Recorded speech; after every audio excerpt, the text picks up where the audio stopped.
Good morning. Hear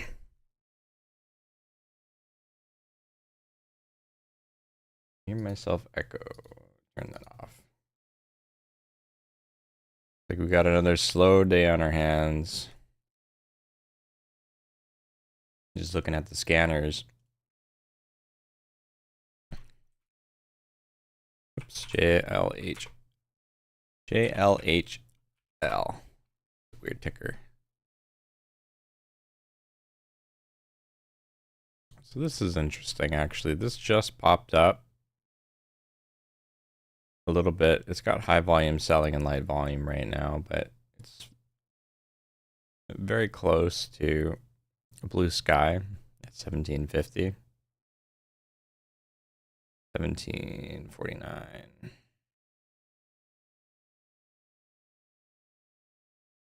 Close enough. I don't see news on it, but it is only a 1 million share float. It's a bit higher priced. But if it gets some volume and breaks that 1748 level, we might see it go nuts. Blue sky is always, or most of the time, it's pretty good because there's no upside resistance. Price can skyrocket pretty quickly.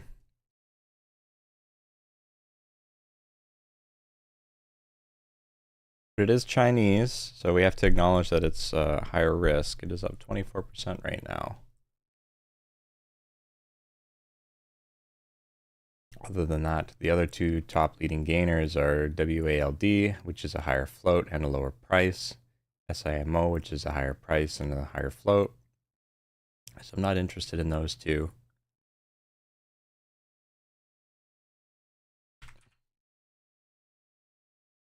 Our DAC doesn't have any volume.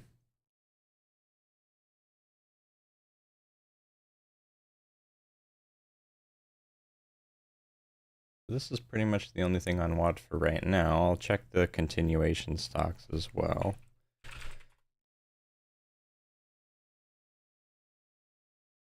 So the con is quite far from the highs, and this is a bit too expensive for me to be trading at this point.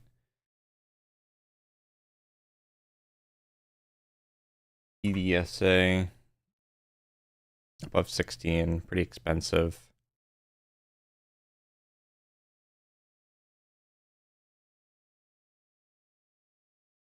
The daily level is about 1550.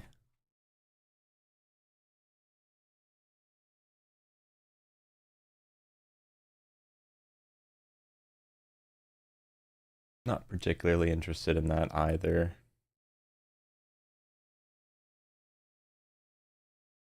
No, I don't really have too much on watch today.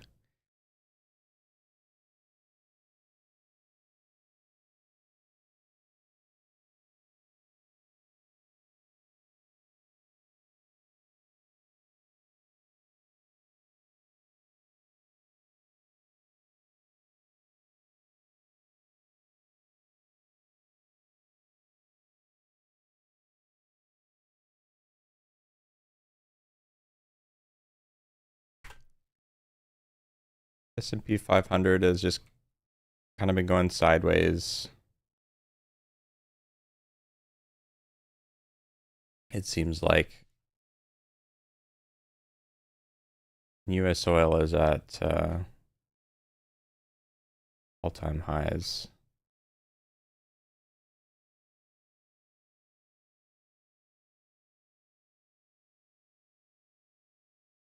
That's not too good.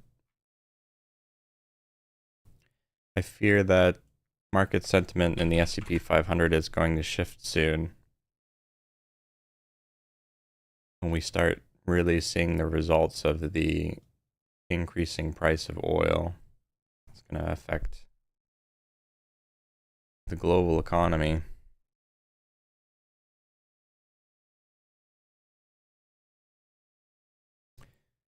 I haven't been keeping too close an eye on what's been happening in the Middle East. I pay some attention to it, but not on a day-to-day basis.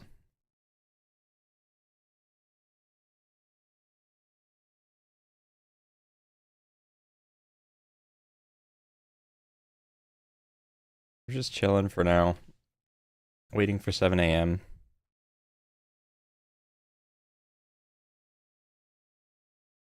As I mentioned yesterday, I ended with a $50 green day, but I didn't export that into my TraderView metrics. So this week we're kind of 2 for 2. Monday and Tuesday, both no trade days in my books. So I'm hoping and praying that today is going to give us something that's moving.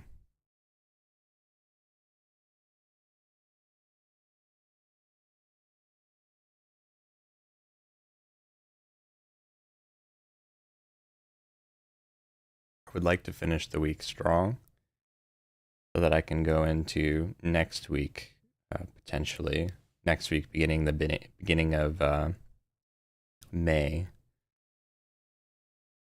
where I'll begin trading with real money and trade zero.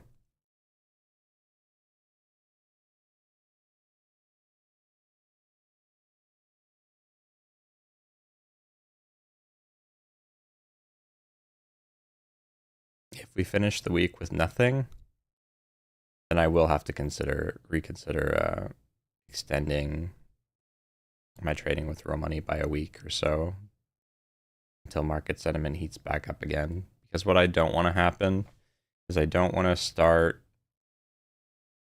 a small account challenge when it's extremely cold, like when it's to the point that there's nothing moving and I start losing money. Because what we want to have happen is, even if it's like, moderately somewhere in between hot and cold, that's fine.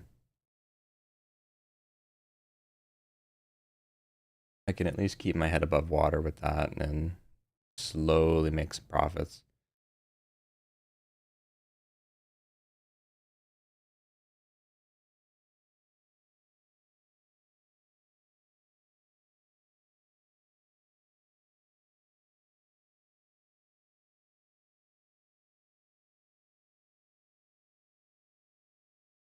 Yeah, I'm hoping May will be better as it gets closer to the PDT rule deadline, which is June.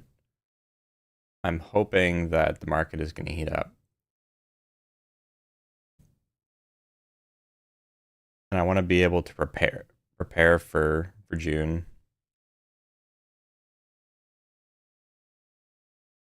So I'm hoping that, things might start ramping up as it gets closer in the small cap space.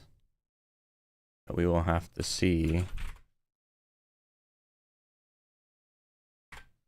Sky Q coming out with more news. It's a fossil fuel company again.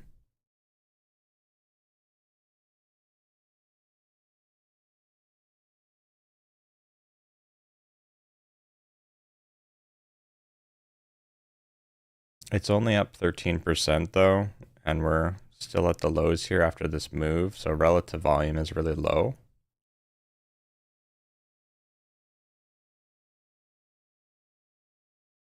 And this news, just reading the headline, it doesn't sound very significant. They issue a request for proposals.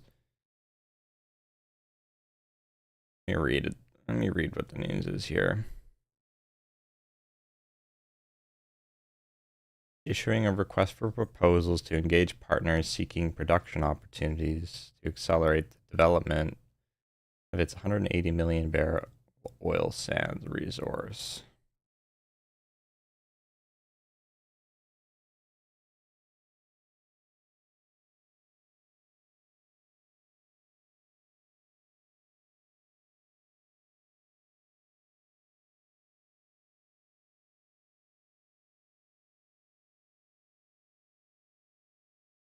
I mean, it sounds okay, but this is really just a status quo headline. Like, nothing's changing. They're just seeking partnerships with somebody. It's not as if proposals are finalized or there's actual, acquisitions or financing, or there's nothing really happening yet. It's just a press release. And I don't particularly like these fossil fuels for trading right now.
It has been rough how April has been so touch and go. We had just a few particular days where it felt like it was going to get hot again, and then it just didn't happen.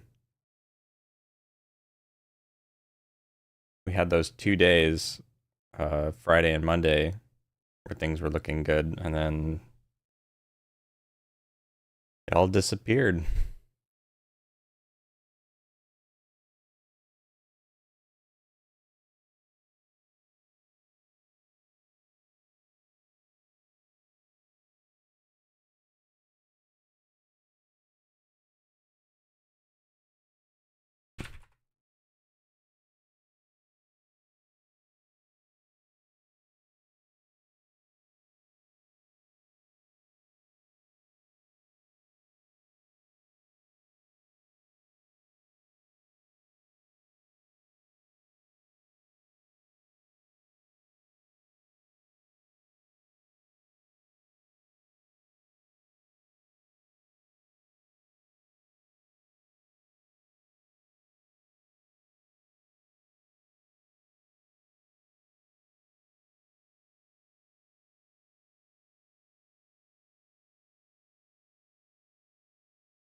People are getting antsy, maybe, because we've had a cold market for so long now that any actual good news that pops up, they're like, we got to get on this.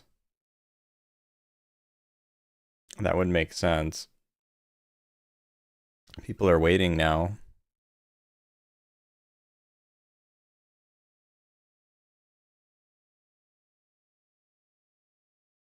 That's why I have a feeling, since we have been in a cold market for almost a few months. I mean, the last hot market that I remember it being hot for more than a week was in January. It was like hot in the middle of January for like 2 weeks, a week and a half. And then after that, it's been pretty consistently cold other than a few days here and there. So it's been almost 3 months now.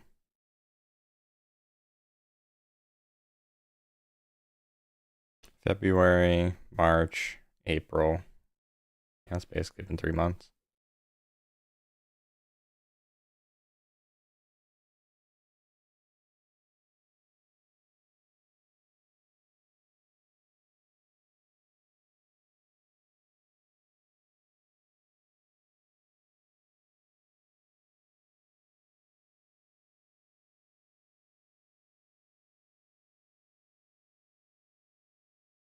It seems to me that the market really heats up when there's a theme.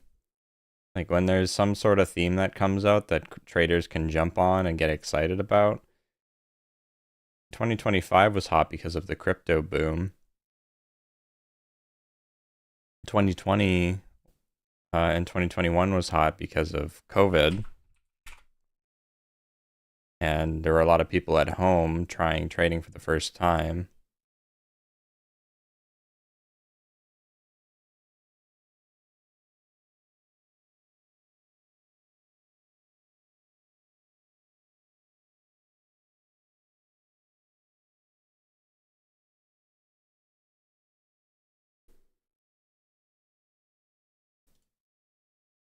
So I wonder if the change to the PDT rule, which, the PDT rule has been in effect for however many years, like 20 years. Wonder if it's going to be enough of a catalyst similar to COVID, as what Ross was saying. I wasn't around for that, but Ross was saying that he might see some parallels between COVID and the change to the PDT rule with the amount of retail traders coming in and the unprecedented amount of volume. Some shorts might even get caught off guard by how much volume there is.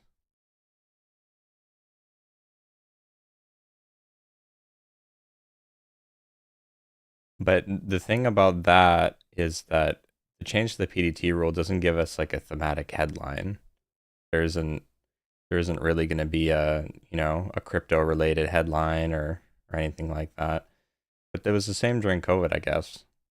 There was just so many traders coming in.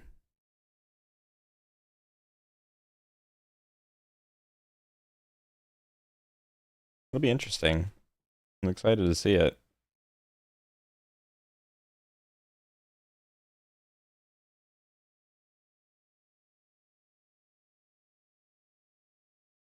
But until then, we're just going to practice our discipline and sip some coffee and chill out and prepare ourselves.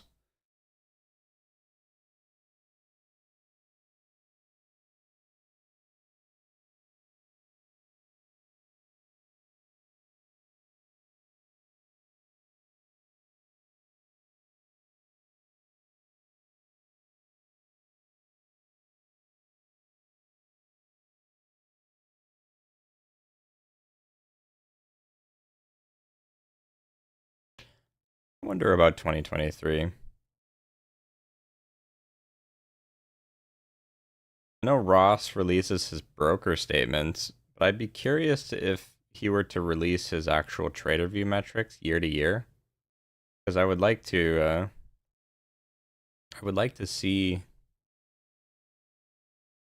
his profits year to year, because that would give me an idea of like, how often the market cools off and stuff, because his metrics are probably a pretty good indicator whether, the market is cold or hot during a certain period of time.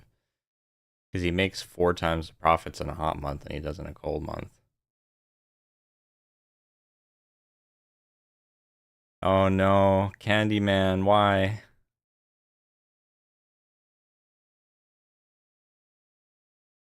I've been I really like Candyman.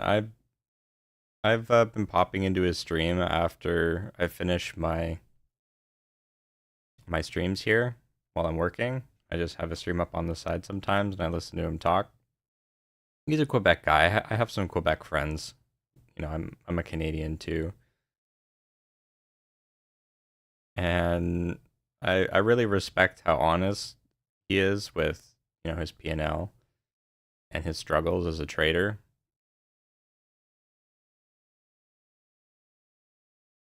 It'd be nice to be able to talk to him and, share some of my ideas with him, but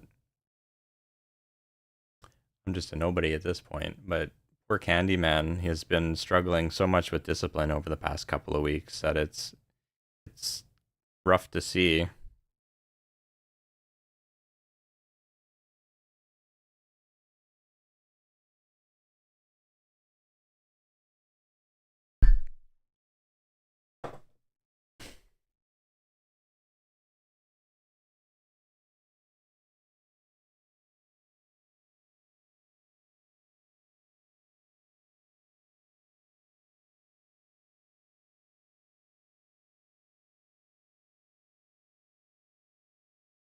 Yeah, it's a bit.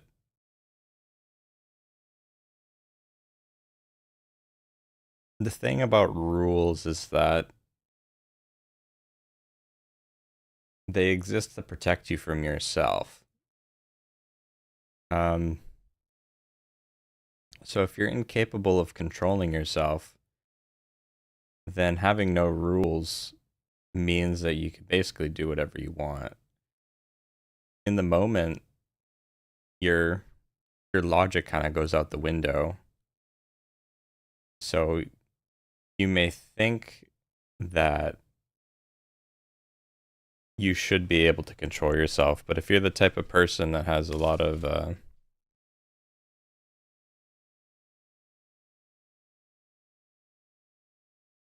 I don't know how to put it. Like if you get very emotional very easily, the logic kind of goes out the window in the moment, and you're incapable of making rational decisions. That's why rules are supposed to take away those decisions from you.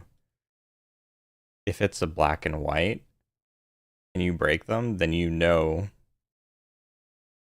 that you did wrong. But if it's a guideline and you're like, oh well, maybe this, maybe that, oh it's to my discretion, then it's a bit more of a gray area, and you can kind of talk yourself out of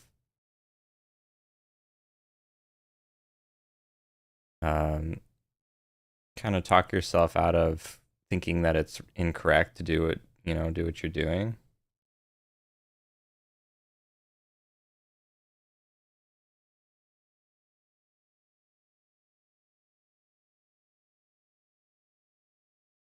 So I think I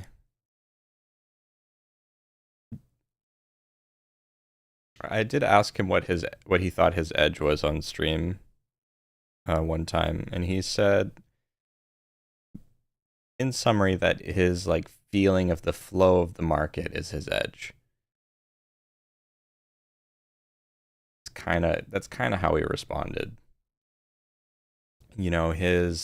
His ebb and flow and getting into that flow state where he's kind of in a flow state with the market and able to predict what it's going to do based on whatever his technical analysis and stuff. And I believe that might be the case because he's been trading for 8 years, for however many years, right?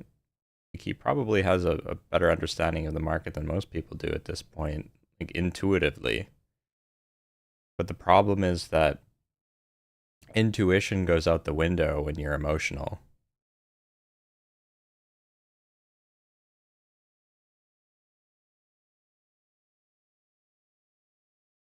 Yeah, he is trying to make good changes.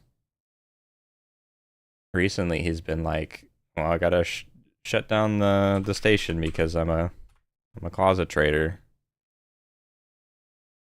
I think he's starting to accept some of the issues that he's having, but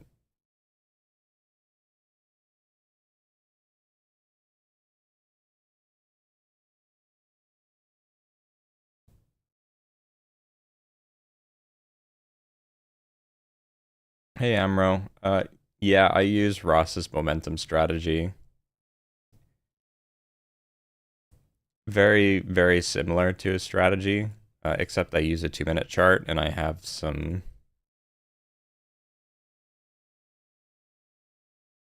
of my own ways to label entries and exits and certain setups, but it's categorically the same. It's basically the same thing. I learned everything from Ross and his education program at Warrior Trading.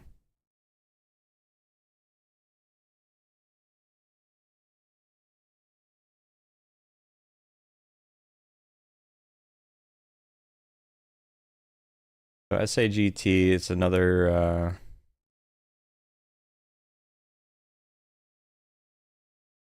stock right below the 200 moving average here. 200 moving average is at 219.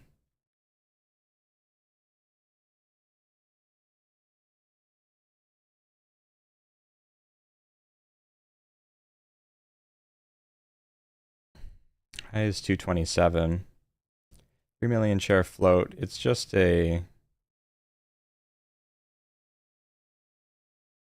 revenue headline here.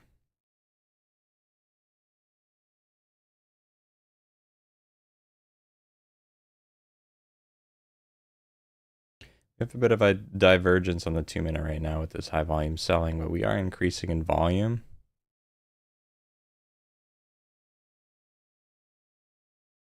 Next daily level is up at 289.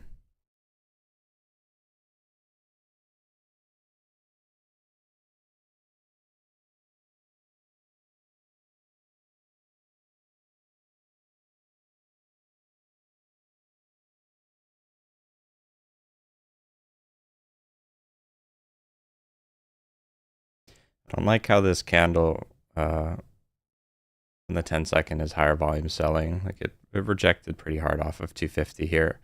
It's a $2 stock, so it's not in the optimal price range either.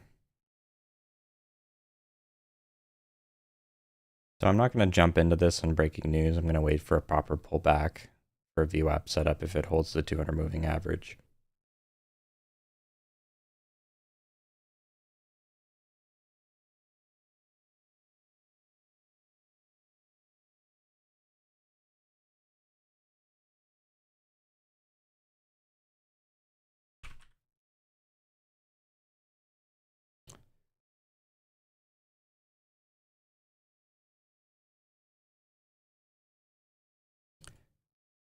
So I'm not sure why you asked me that 3 times. I did answer it on stream, but I answered in chat just in case. Just in case you didn't hear. Yeah, I'm basically using his momentum strategy.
I really want to see Candyman succeed, though. It would make me very happy if Candyman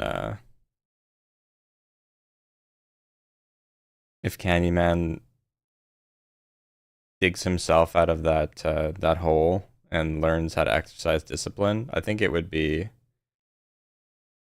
very, what's the word? It would make a lot of traders hopeful that they can do the same.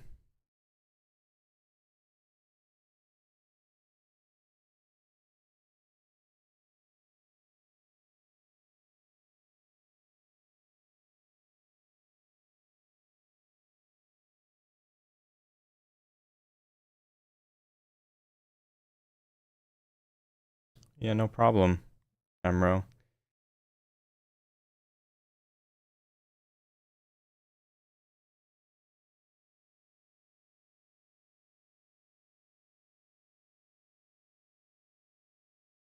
Yeah, sometimes not trading is the solution for some days.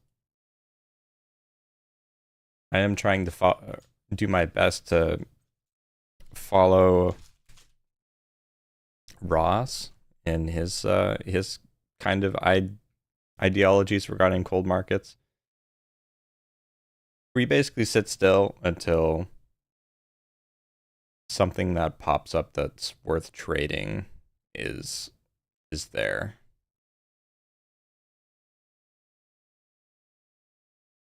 But sometimes it's a bit discouraging when something finally pops up and it goes parabolic, but you miss the move and then it just kind of dumps. Like what happened with the stock yesterday. It went up from $2 to $5 on the first move, and I didn't really trade it because I was uncertain about the news and the daily and whatever, and then it just kind of went sideways and dumped after. Didn't really give any other opportunities. So it feels like you can wait and wait and wait, and then you finally get something, but then you miss it. It can be a bit discouraging.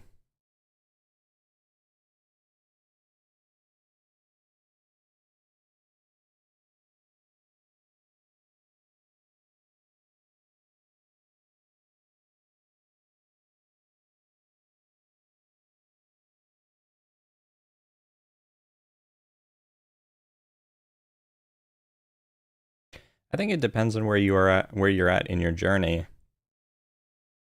If you're confident about technical analysis and reading level 2 and getting in and out of trades and the basic stuff, I think Ross on his educational website has 5 phases. So first phase, you kind of just gotta trade everything and get used to things, and regardless of whether you're gonna win or lose on it, it's just more about getting a feel for the markets and the level 2 and technical analysis and all that. But if you're like later into your trading journey and you've already done all that and now you're trying to scale back to focus on accuracy, then I don't think it's a bad thing if you're not trading very much. There's some people that are profitable, but they trade maybe like once or twice a week.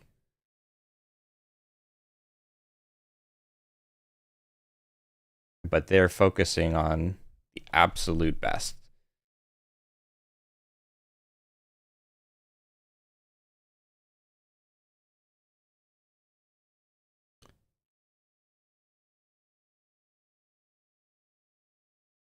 It may take a lot longer for somebody without a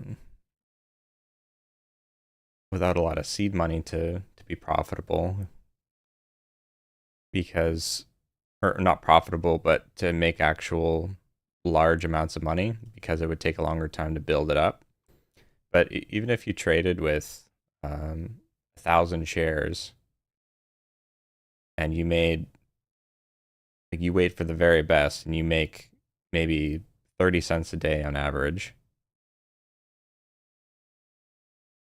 still $300, maybe twice a week. That's like $600 a week.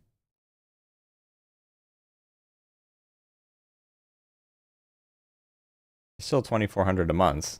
That's that adds up over time.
So, just a quick note on the stock. I'm watching it because there's nothing else moving right now, but I'm not particularly interested in it because the news isn't that great. It's just fiscal year results, earnings reports, which aren't, they're not usually that great for movers. So unless it breaks high of day and suddenly goes parabolic and pulls away, then I'm not really interested. There's a bunch of topping tails on the chart.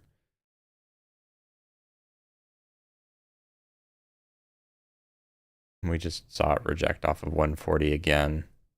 And this is the second big rejection off of a certain level. And we're still hovering around this 200 moving average. So this isn't really a great stock to trade. We're still waiting for something better.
So RDAC is kind of creeping up to be our leading gainer here. It's up 33% right now. If it breaks 7, then it has room up to 830. But it needs volume.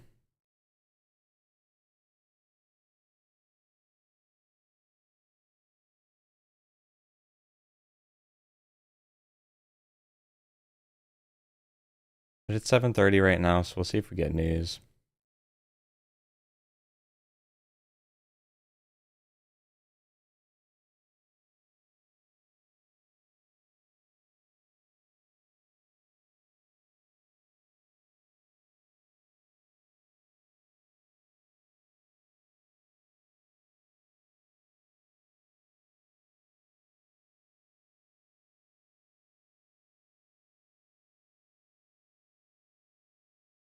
I'm watching for news right now. Not seeing anything yet.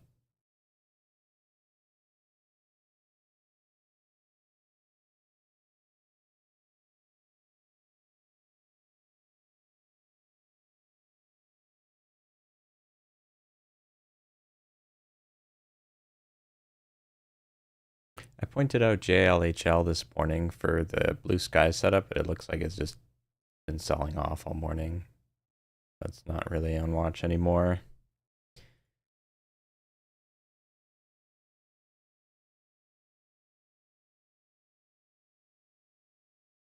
RDAC is a Chinese stock apparently, but it for some reason that's not listed in the stock quote. Just an acquisition company.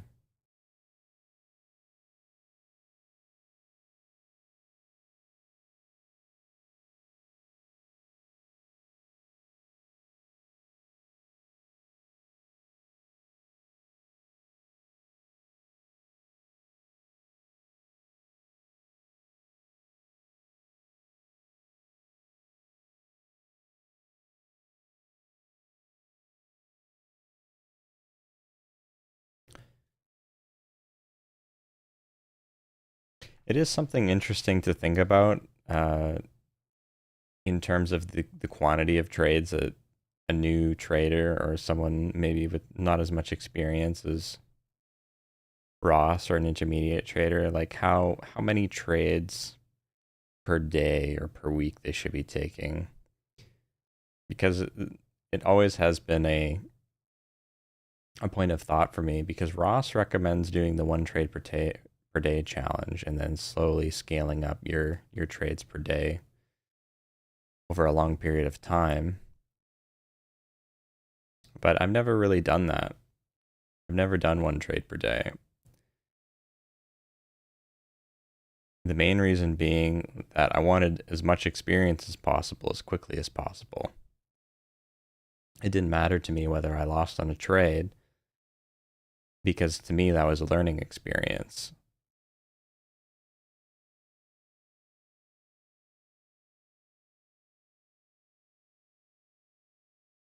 I think my entire process so far in my 9 months of trading has been,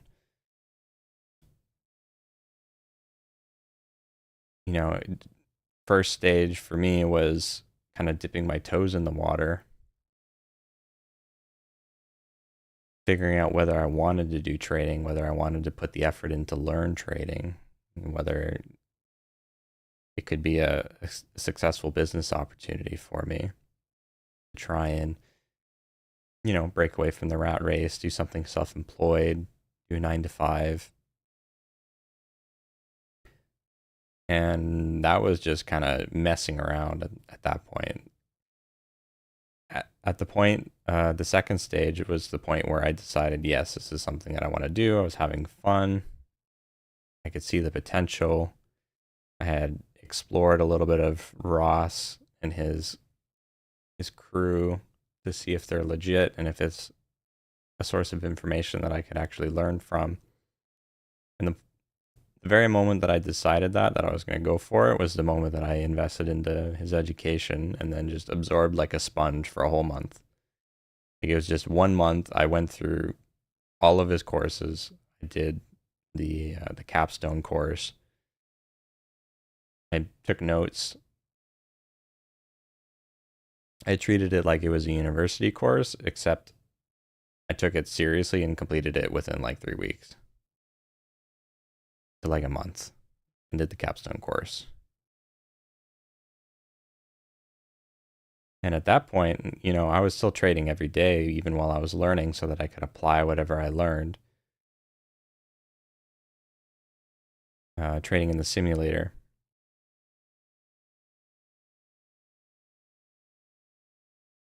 But I was trading. I was trading very frequently. Like I wasn't holding myself back at all. I think for the very first part,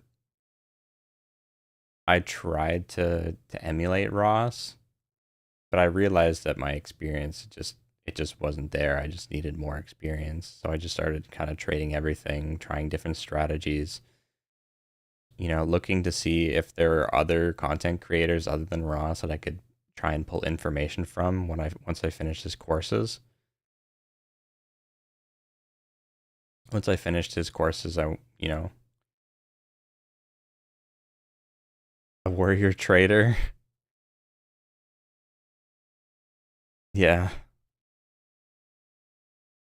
Yeah. Once I finished his courses, I looked to other YouTube channels. Like I tried finding large caps sources to see if I wanted to trade large caps. I tried looking for you know, at what options are, futures, forex, all that stuff.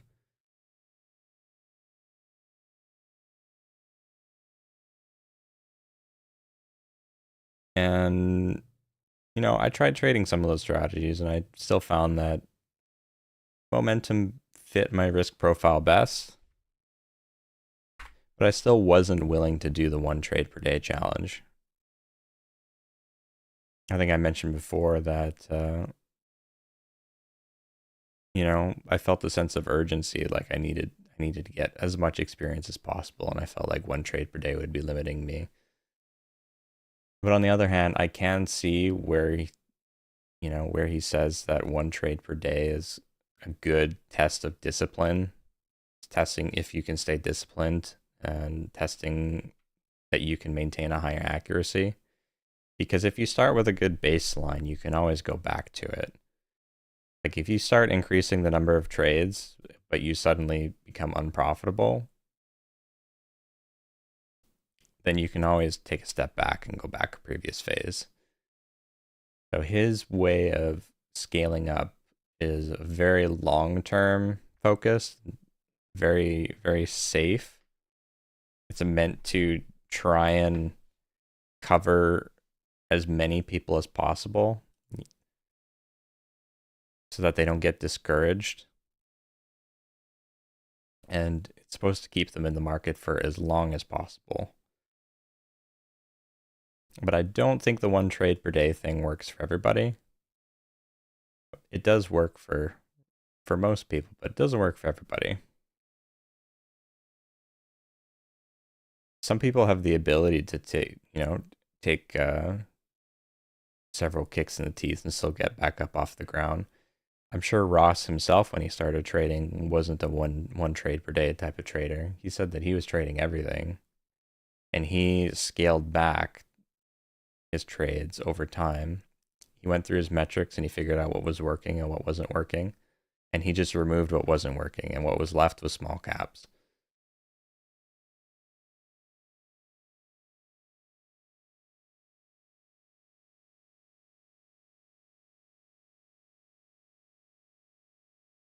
Good old Ross. Yep, Ross is a gem.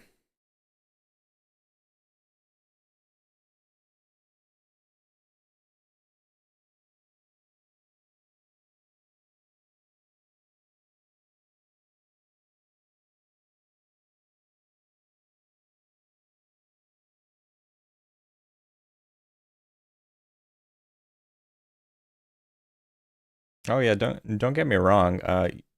People can be profitable just doing one trade per day, and you know that's why he recommends it.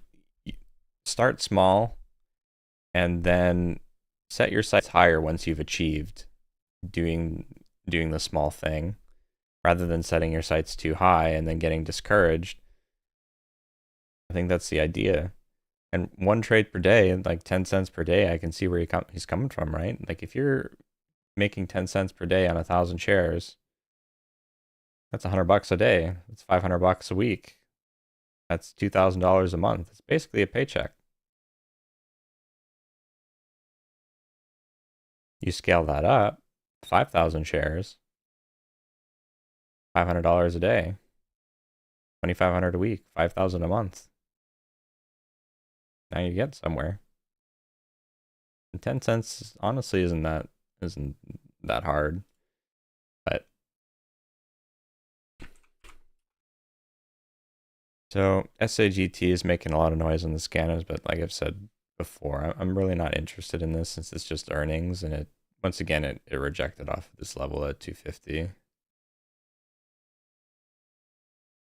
So we're leaving it alone unless it can break and hold 250. Since nothing else is moving, if it becomes our leading gainer for the day.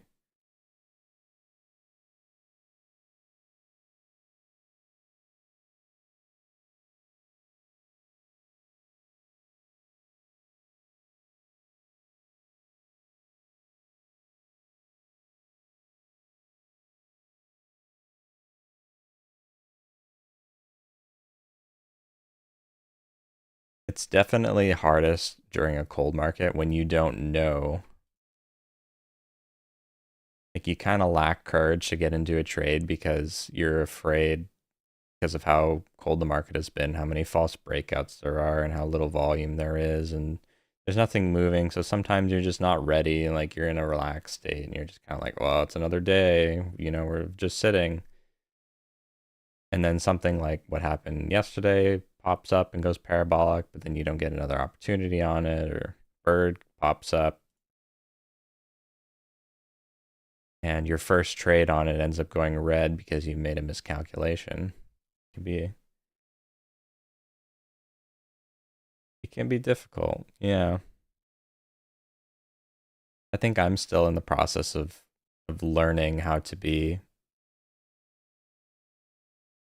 how to pinpoint what's going to work and what's not. And we'll see. I'm going to test one of the solutions that I've kind of found. I mean, the solution might not work for the one trade a day challenge, but it might work for my case where I'm doing multiple trades and I have a max loss and whatnot. But I'm going to try just jumping in. Like if the stock meets a bunch of check marks, even if I'm not completely sure about it, if it's moving quickly, I might just jump in with 25 shares, being a 1/8 position size, just so that I'm not, I don't miss the move in case it starts continuing going parabolic. But it also doesn't require me to have a precise entry. If I jump in with 25 shares and it pulls back the moment I jump in 20 or 30 cents, that's not that big of a deal. I can jump back out, or I can wait for it to stabilize and see if it comes back up so I can add back to the position. And that's kind of what Ross does sometimes. I watch some of his live trading archives where it met all of his pillars of stock selection. It's like a sub 1 million share float. It's got news. It's moved, 30%, 40% in the first few 10-second candles. Sometimes he'll just punch it. He'll be like, all right, I'm getting in 2,500 shares. And then if it continues going up, then he'll add to it. And, it works, it works. It doesn't, it doesn't. Then it gives you a little bit of a cushion.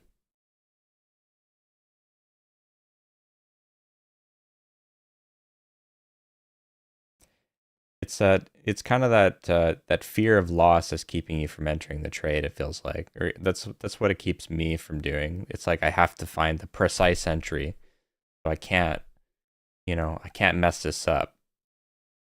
And if you're unsure and you're kind of balking at it, and you're like, I don't know, instead of being indecisive, it might be better just to punch a small share size that you're okay with losing, and then that'll give you the confidence to scale into the trade if it actually works.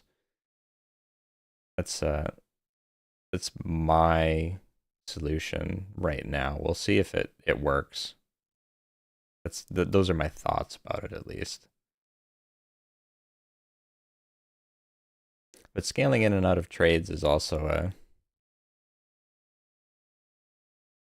it is a more advanced technique, Ross says. Like, he's got that in phase 5, so like the last phase of his journey, scaling in and out, scaling into the week, scaling into the month. It's definitely not a beginner type of thing.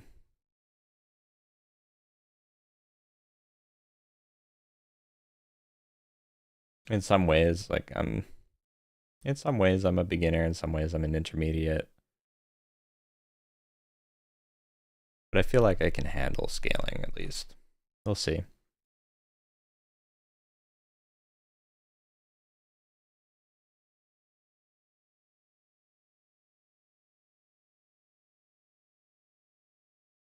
Yeah, for sure. They do. They do indeed love their bull traps.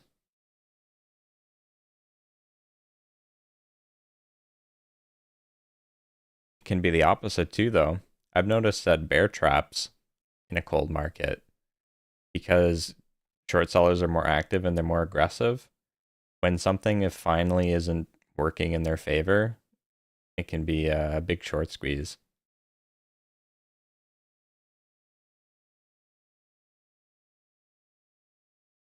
I mean, take this stock, for example. This isn't a very strong stock.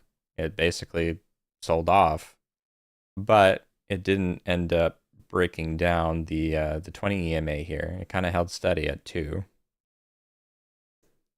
Even though this isn't a strong stock, once short sellers decided to capitulate here, it didn't, didn't fail and go lower. It moved up, from 215 all the way up to 250. 35-cent move on a $2 stock. That's pretty significant. According to my risk profiles, $2 stocks, generally you should only expect maybe 20 cents out of them on average for a move. Because similar to and they're not quite as cheap as a $1 stock, but it's still a cheaper stock. $2 stock, a $2,000 account size, you can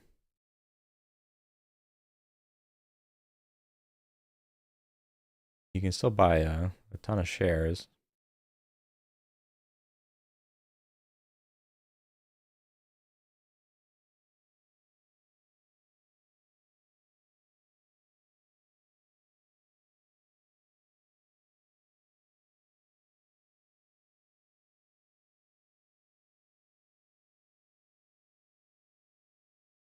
It is a bit difficult trading in between these ranges, though. That's why I'm not really touching it. There's no guarantee a short squeeze could happen. Like technically speaking, if I were to be trading my VWAP setups, this wouldn't be a bear trap because on the 5-minute we're closing below VWAP on all of these candles.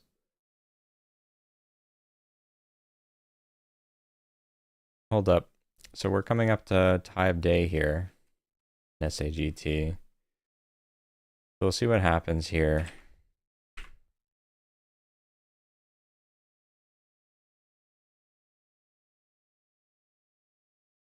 So we end up breaking.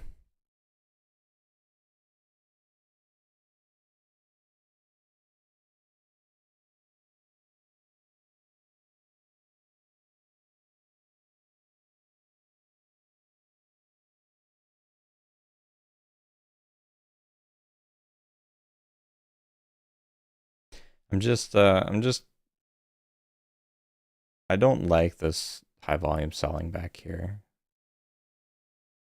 I don't think it's the right type of stock to trade, even though it's breaking high of day here. I don't know. We'll see if it holds 250 here.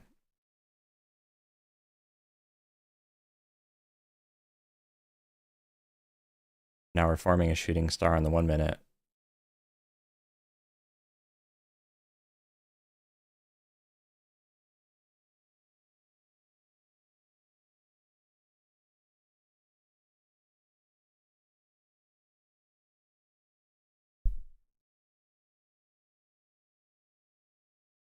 I think I'm just leaving this one alone. After this, you know, we break high of day and then we reject off 260. I'm not touching it. Not the right stock.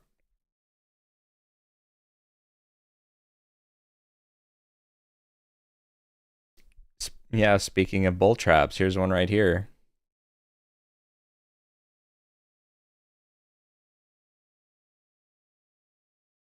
There you go. Speak of the devil, right? It still has the possibility of coming back up, but most people would get stopped out on this candle.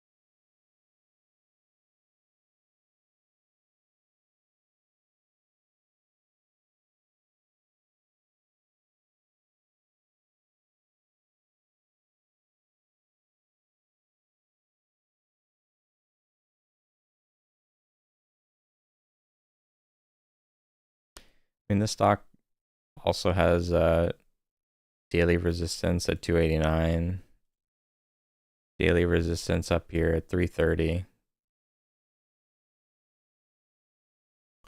So we're, you know, even if we break through here, what do we got? We got 29 cents to move.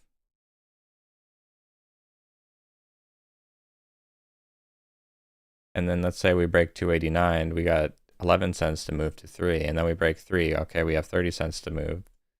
It's just it's just not the right stock to trade with earnings catalyst. It's not strong enough.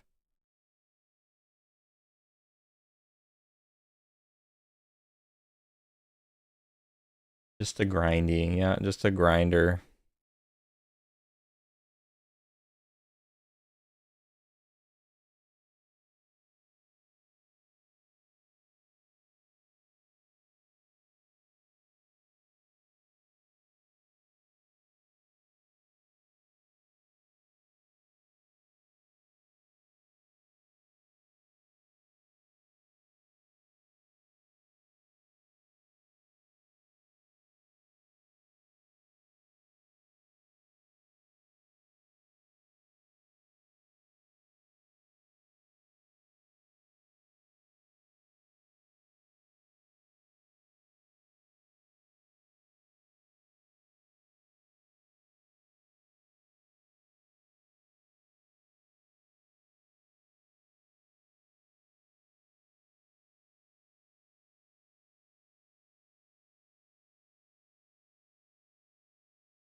So it's 6 minutes to 8 a.m.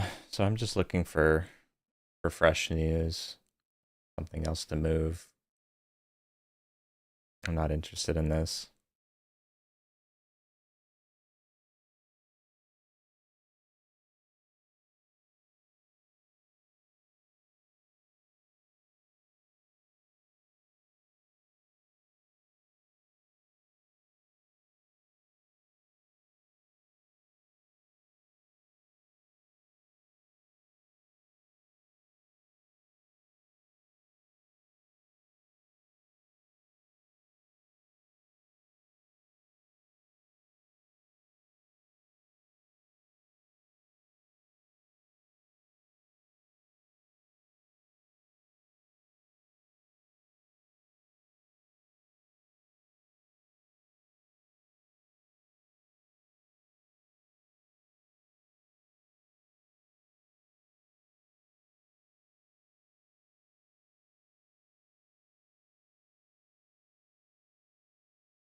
Coming back to your comment about level two, though, about not being sure which ones will work and which ones won't unless you're an expert of level two. Um, there was a certain point that I felt very discouraged because I tried to read level two like Ross, and I was like, this is just moving too quickly for me. So I was trying to, filter out the time in sales to only show orders above a certain amount, and I was trying to figure out whether I need to watch the bid or watch the ask, and because he treated it so significantly that it sounded like he said that he could basically do without the charts and trade only with level two. Like he doesn't need charts. Obviously, charts are very helpful for contextual information, but he's like level two are is basically like the road, and the charts are like the rear view mirrors kind of thing. So when I first started trading, level two felt like it felt too overwhelming. So I was like, is there a way that I could trade without using level two as much? Just kind of use it as a reference, kind of treat it backwards almost. And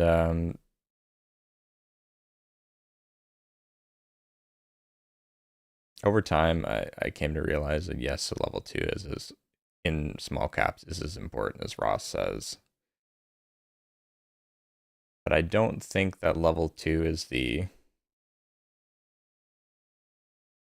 sole thing that'll tell you whether a stock is going to work or not. It's just my speculation, but I don't think Ross even knows whether a stock is going to work or not. I think he can only take his criteria for stock selection, and if all of them meet his criteria, then he kind of just puts his faith into it. The key is if it doesn't work, it doesn't work. You cut it fast. But if it works, he might not know that it works, but he might see it moving quickly. And he knows it meets all of his criteria. He can't predict the future, but he can predict what's going to happen in the next 10, 20, 30 seconds. Especially if you're reading level two and it's moving quickly and you see green on the tape, you see a good setup on the chart, your stock meets all the criteria. You can make a prediction about what's going to happen in the next 30 seconds based on that. The level two at that point, he puts all his faith at that point. Like he has no more reserves about whether the stock is going to work or whether it's not going to work. When everything is in his favor and the price starts moving up, then he kind of just puts faith into it that it's going to work until he sees an exit indicator. That's the way that I've been understanding it. Because you'll notice how when it's moving quickly, he just adds and adds and adds and adds and adds. And then at the first sign of, uh, stock stalling out on level 2, or maybe a big seller pops up, or maybe you reach a certain level of resistance, that's when he's kind of making a short-term prediction about what's going to happen. But he might not be right. He might scale out and then it continues going higher. And then he'll add back. I don't think he's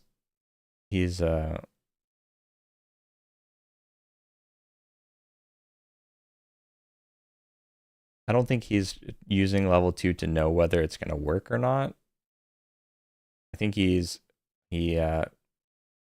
estimates whether it's going to work based on his criteria of stock selection and on the setup. And at that point, when he decides to make an entry, he's like, all right, we're going. He puts his faith into it. He believes it's going to be a winner until it proves him otherwise. And that's how he can be so aggressive, is because when he sees a winner, he's like, I got a live one here. I better add to it. Like, I better take full advantage of it. And he just adds and adds and adds. It's kind of a counterintuitive mindset almost.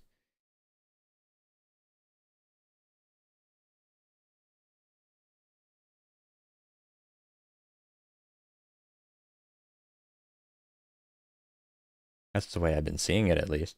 Like, if you take a look back at some of his biggest losses, they were on higher price stocks for the most part, like GLTO back in October.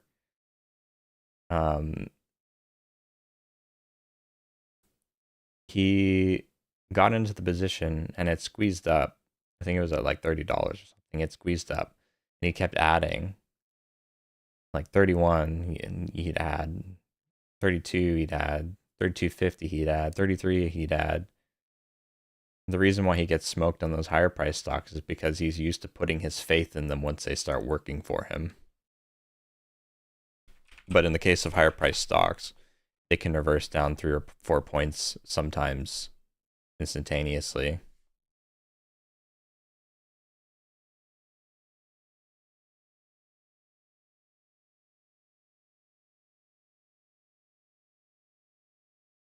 So it's a partnership with Walmart. Um, it's moving quickly. It's still a bit light on volume.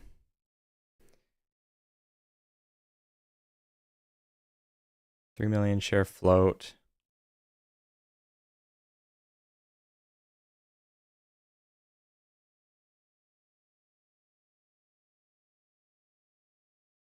I'm going to jump in here, just 10 shares, because we're very close to 10. Looking for the breakthrough 975. I'll add, since it's holding 950 here, and looking for the squeeze up.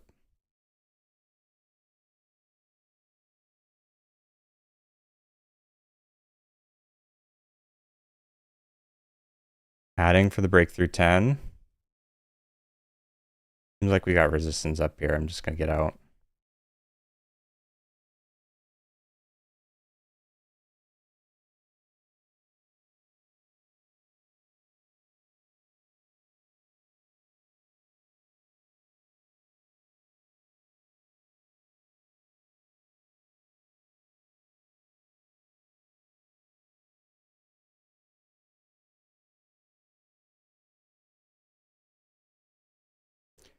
So if I had just taken profit up at 10, I would have been up 50 cents on 20 shares, 10 bucks.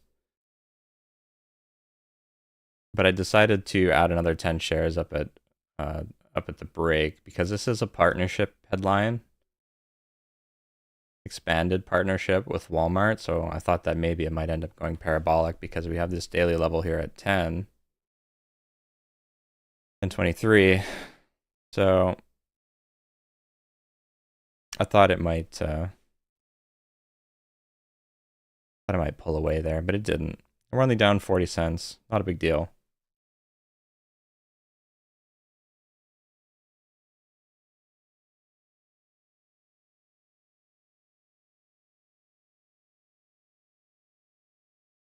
But I identified the big range there. So that's why I only entered with 10 shares. We got some bigger spreads and bigger ranges. So I needed to manage my risk and only enter with a small share size.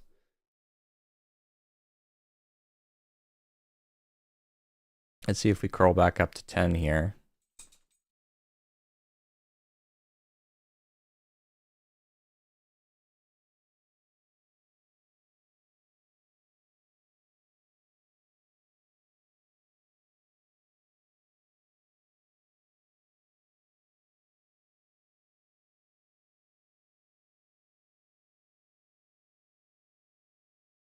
I don't like high volume selling on the 1 minute back here.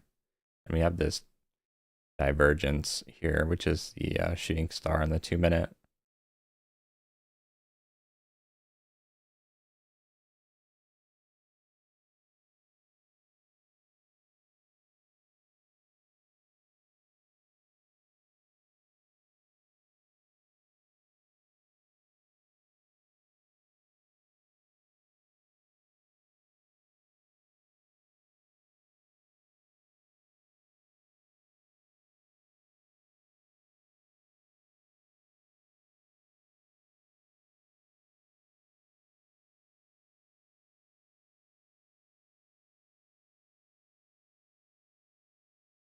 I'll have to go back and look at the VOD for this. I thought I got out earlier than 965, but I guess it was moving so quickly that I ended up getting out almost 40 cents.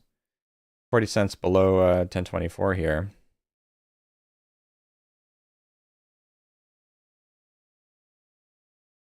So maybe I should have just taken the profit on the pop instead of trying to add to it because of these. It did break 10. I guess there was another level of resistance up at 1074.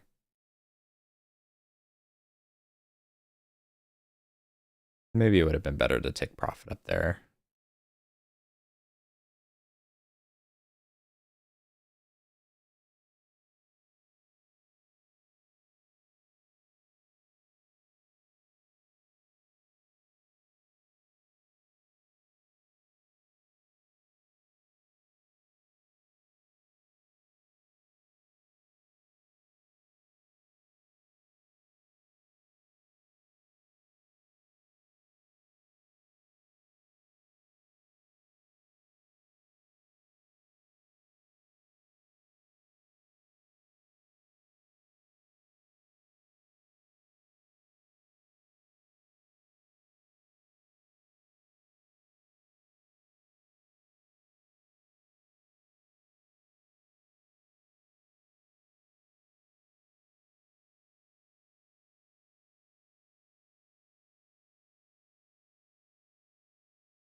It'd be interesting to hear what Ross has to say about this stock. I saw this headline and I thought, here we go.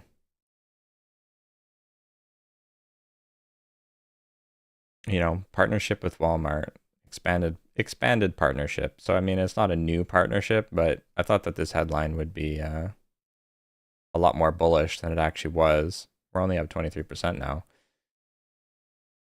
That's why I was so aggressive with adding. Even if I did only add small size, as it started working, I was aggressive about adding rather than just taking profit on the pop. Because it popped up to 10 there. I could have taken 50 cents of profit on 20 shares, but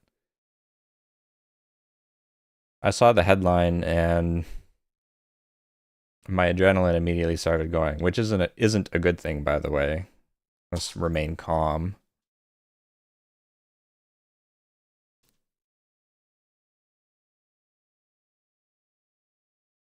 But I saw Walmart and I said, here we go. Time to get moving. Didn't end up working though. So we're breaking back through high of day here on this.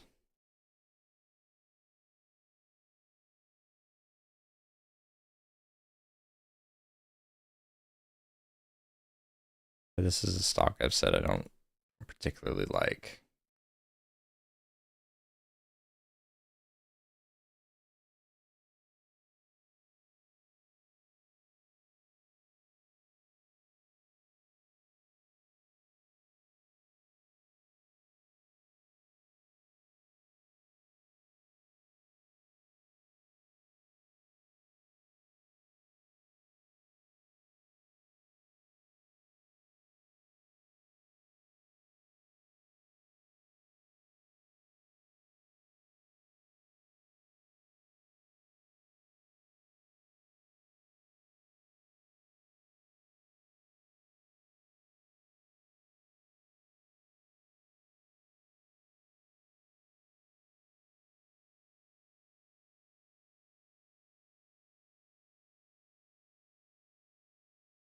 Yeah, I don't know.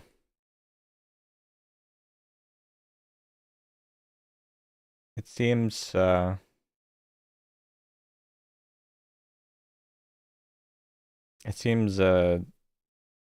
saying that Ross has said before about like you trade the price action, not the headline. The headline is there and could be a good reason why the price is moving the way it is, but sometimes if headline sounds good but price isn't really moving that great, then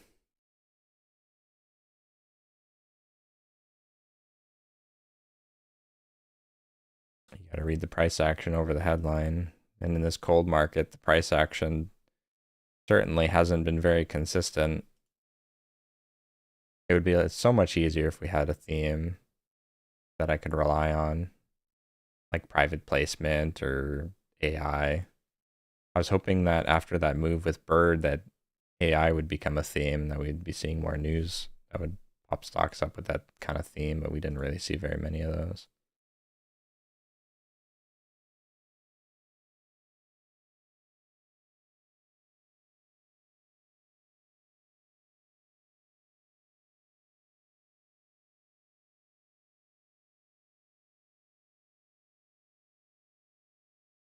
Yeah, I guess so, right?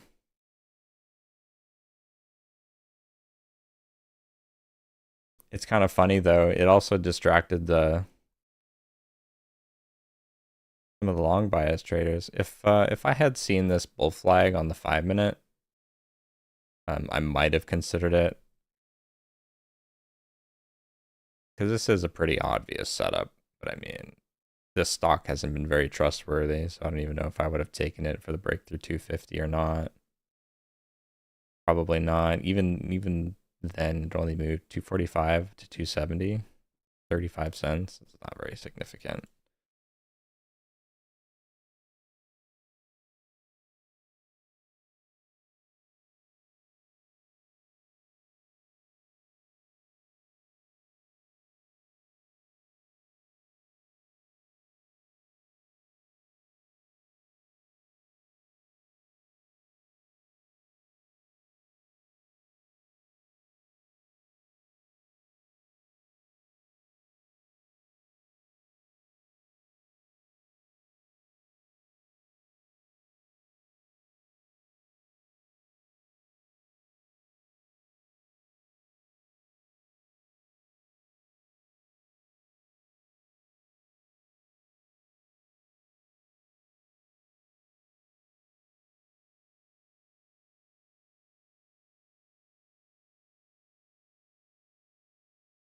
Hmm.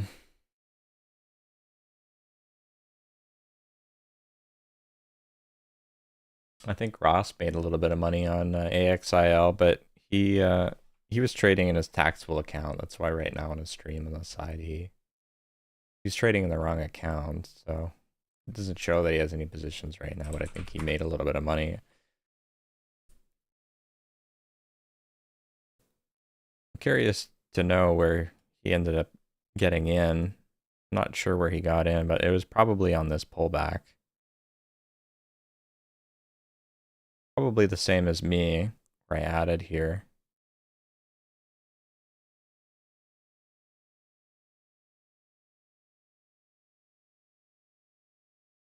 A little bit regretful that I didn't just take profit up at 1020 as it popped up to 10. But yesterday, or when was it? Last Wednesday when I made that big loss, I was regretful that I took profit on the first pop and didn't hold for the continuation higher. Because I got in at 8 on Wednesday on that stock that moved up. And then I immediately sold the pop at 870 because it was, we're in a cold market. I'm like, no way it's going to go parabolic. It's been this cold. And then it goes up to 12. Like, I thought this time, maybe if I had read the daily levels better, then I would have taken the profit on the pop here. But I was regretful last time that I just sold on the pop immediately.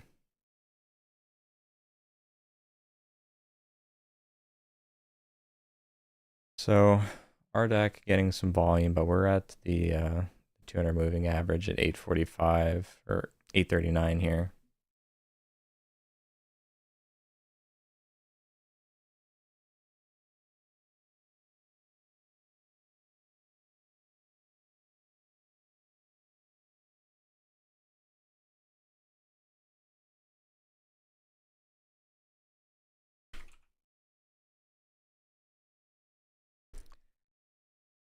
%60% is our leading gainer, but we're bouncing off the 200 moving average right now.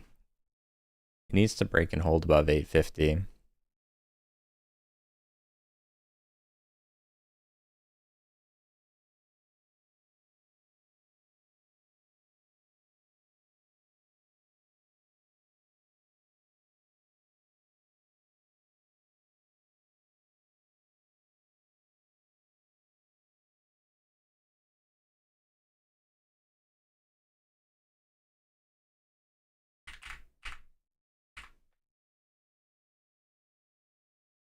A 25,000 share seller at 877.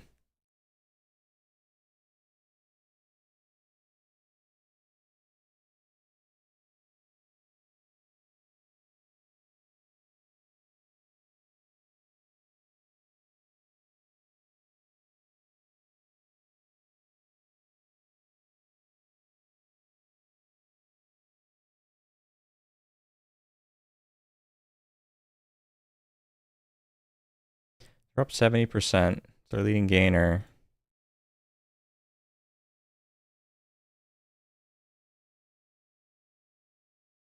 Just not sure about it. It's a Chinese stock with no news.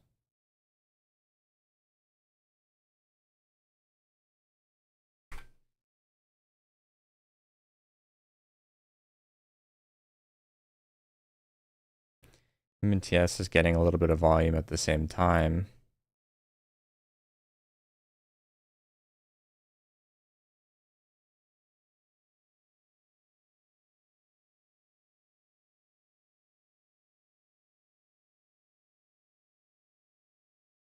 I'm going to ignore RDAC for now.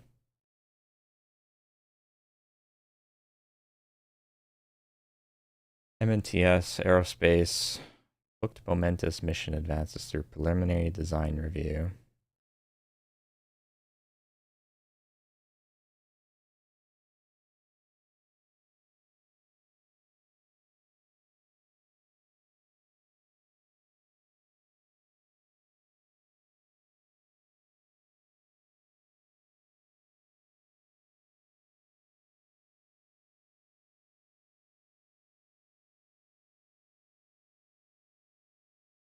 Hmm.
It is a little bit weird.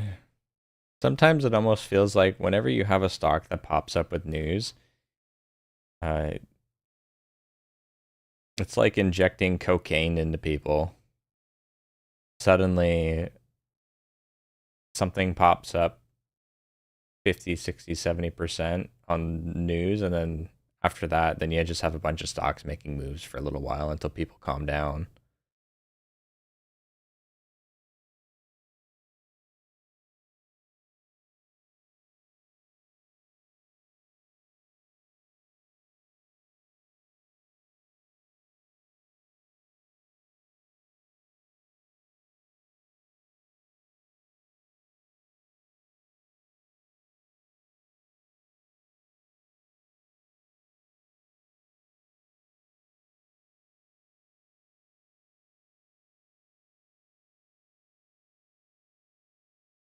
I wonder if some of these algorithms take into account retail traders'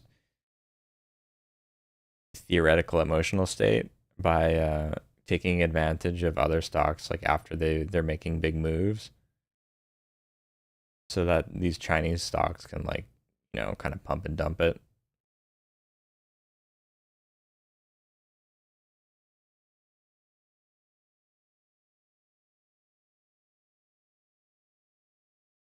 Complete speculation. I have no idea, but it's kind of a interesting thought, kind of a funny thought.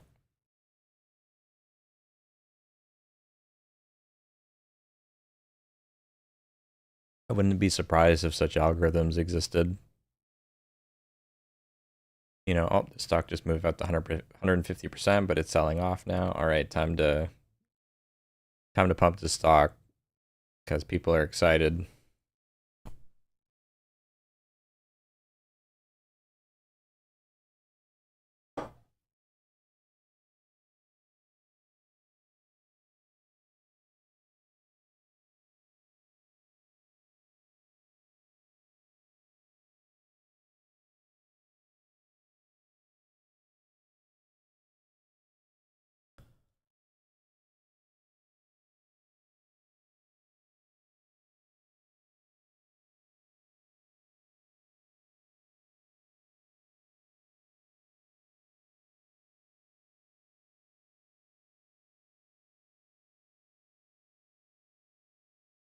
SAGT continuing to grind higher. 30 seconds left on that 5-minute candle.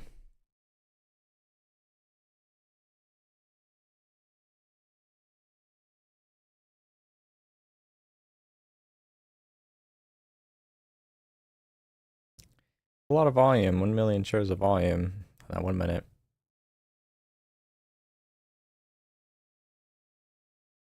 Bouncing off that daily level though.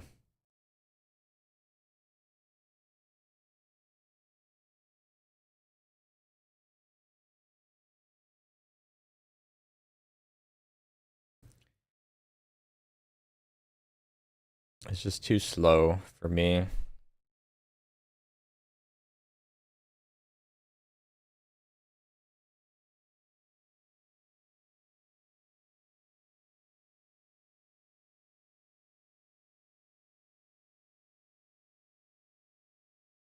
Just gonna look back at AXIL. Was there a better time for me to get in? Back at 850.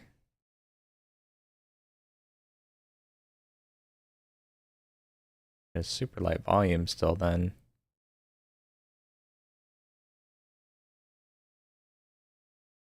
Maybe the breakthrough 9.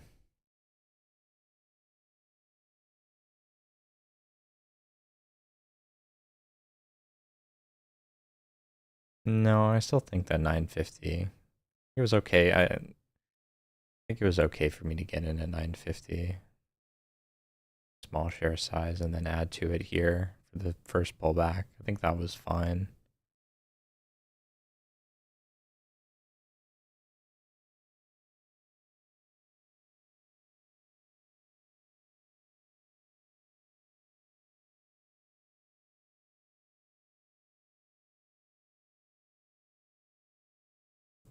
Here was probably the best entry, which I did that right. I think that was correct.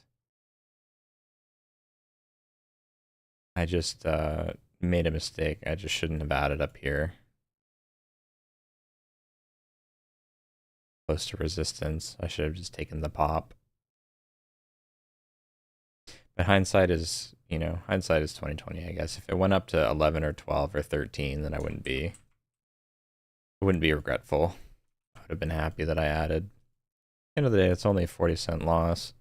I'm just a little bit frustrated right now, if I'm being honest, because of the fact that I just had that big drawdown last week on Wednesday, and since then I feel like I've been pretty patient. But I'm missing the mark on a couple of these stocks.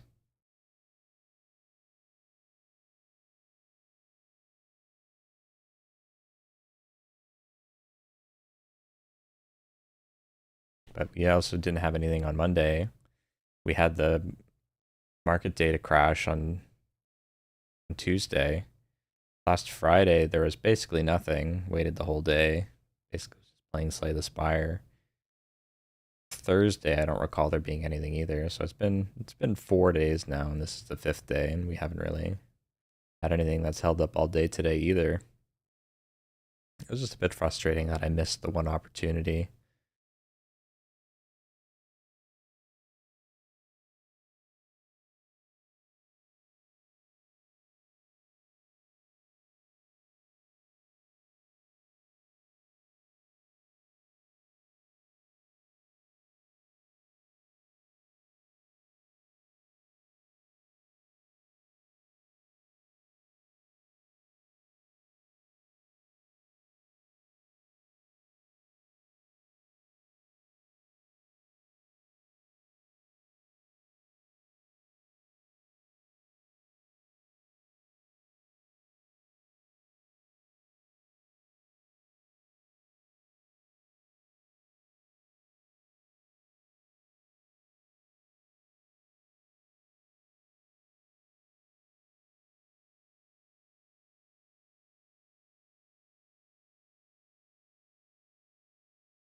It's probably it's probably a good idea not to have coffee in the morning because I'm feeling jittery today.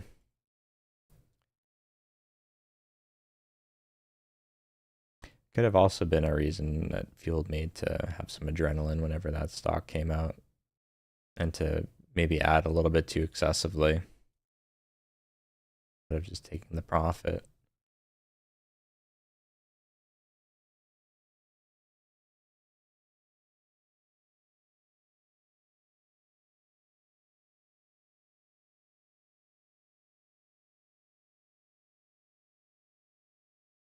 So it's 8:30 here. We'll see if there's any more news.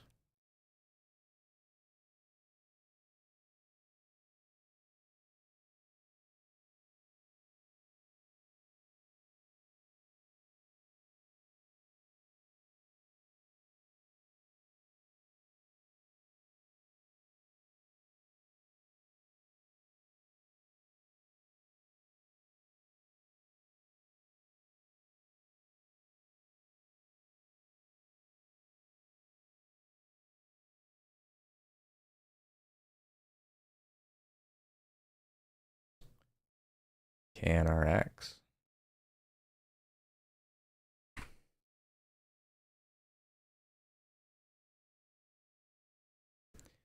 It's an 18 million share float. Lower price.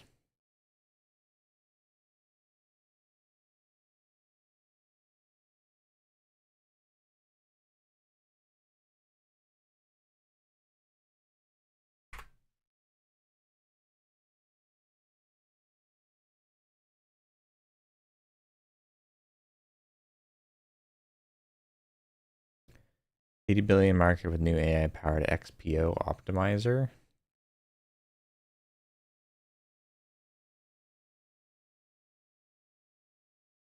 An AI headline.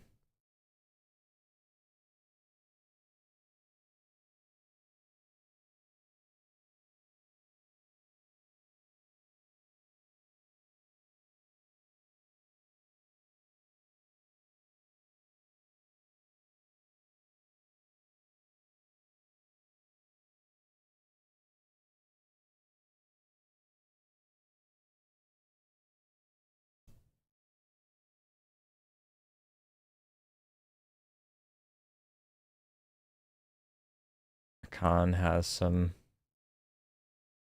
news, but it's too high of a price for me, and its relative volume is a little bit low.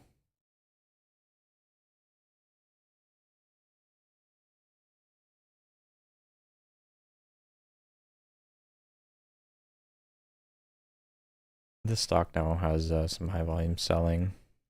Let me remove the drawing here. Daily level at 184.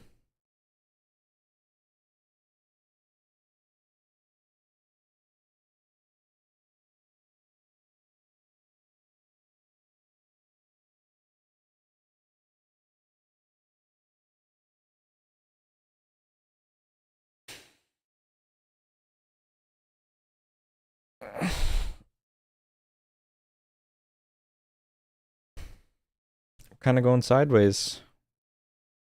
Kind of going sideways in the P&L. 8:30, and doesn't seem like we have anything interesting.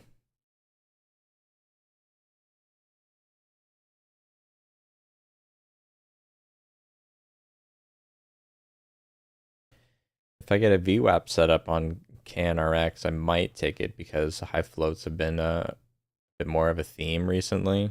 There's been a lot of high float stocks that have been moving fairly well.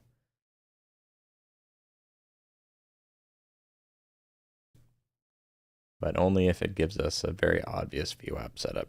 But I already don't like this high volume selling candle in the 1 minute.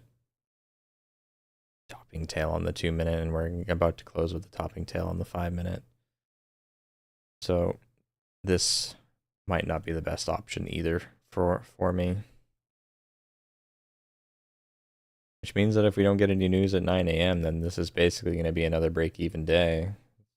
Such a difficult market.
Interestingly enough, though, um,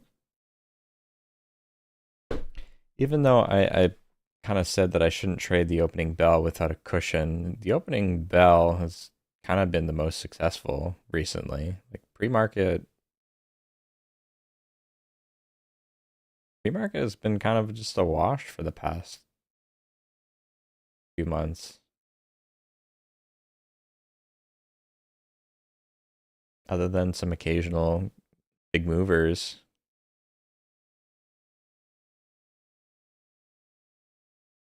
Like yesterday, I did the gap and goes again just for fun. Wasn't including it in my metrics, but I mean, if I include yesterday, I would end the day like $50.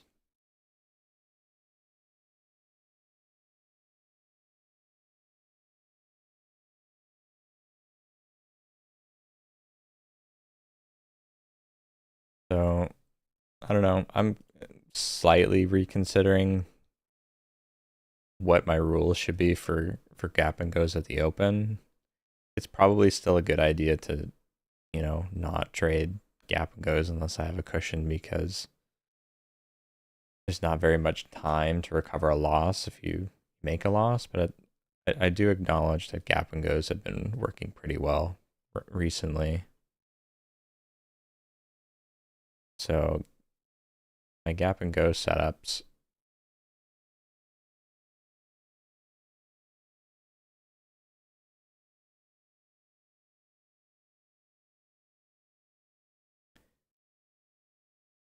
would have probably a 60% accuracy with them, because I had, what, 3 successful trades the other day? Oh, calculator, 11 plus 3, 14, divided by 23. Yeah, I would have a 60% accuracy with gap and goes.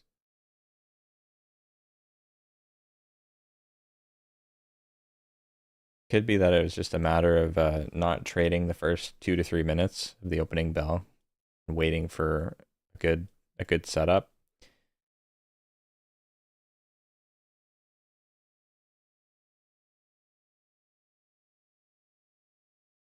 Like if I take my losses, uh, win-loss trades, trade result, losing.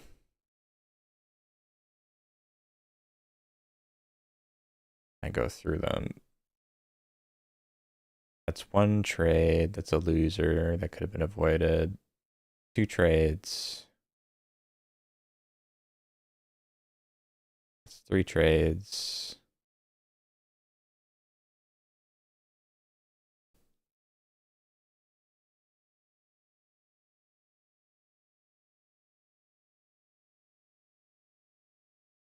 Four trades.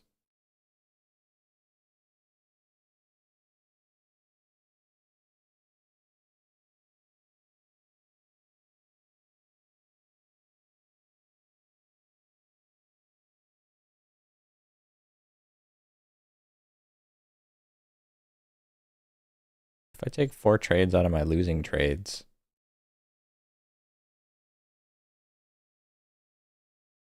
14 divided by 19, that'd be that'd be like a 70% accuracy.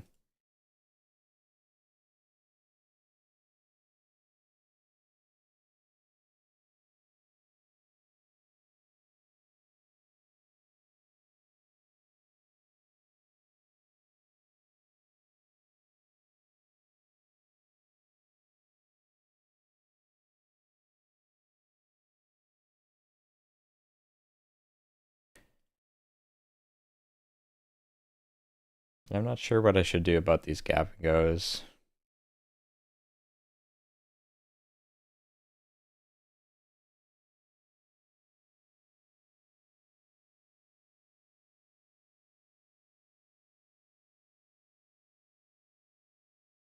Instead of maybe not trading gap and goes at all, maybe if I have a red day, if I have a red day where I'm already like down significantly, then I shouldn't trade the open.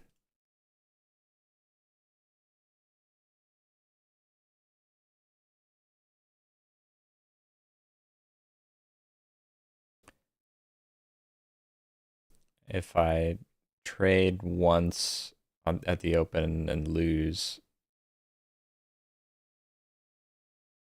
then maybe I should walk away. I'm still not sure how I should treat that. My rule right now is if I don't have a cushion, then I don't trade the open, because I don't want to end the day red and there's not much time to make it back if you start making losses.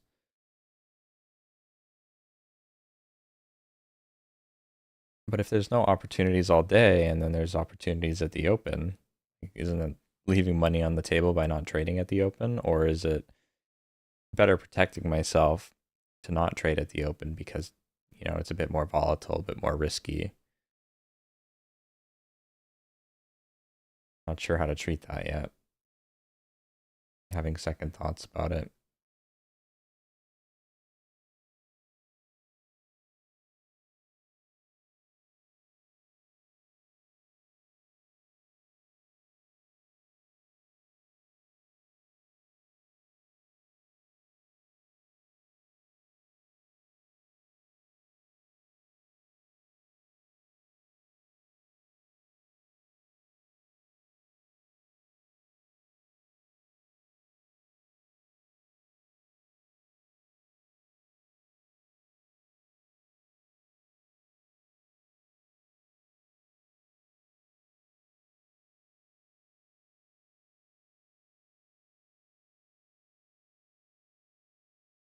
There is some other merits to not trading at the open if there's no opportunities all day, and that is that if there's been no opportunities all day, there's probably not very many stocks that are up a significant amount on news that would make big moves at the open. Because if they had good news or good catalysts, then they would have moved up a significant amount during pre-market.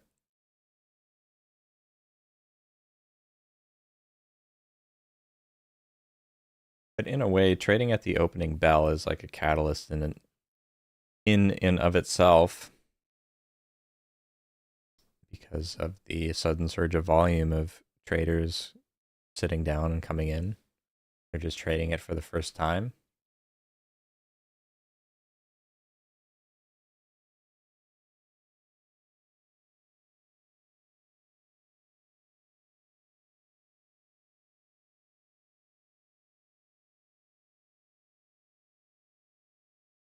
This is getting some increasing volume here, but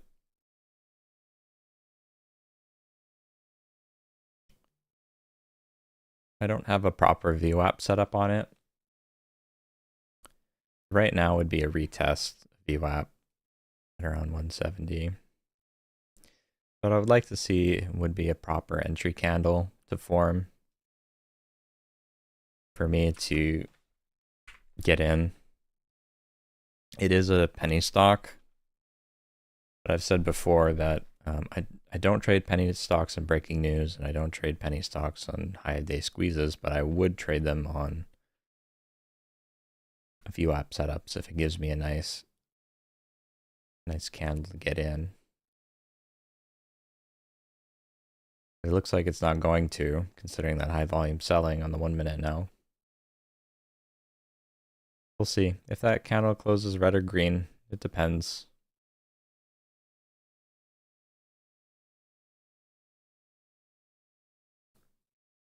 Closes red. 5 minute has a topping tail now.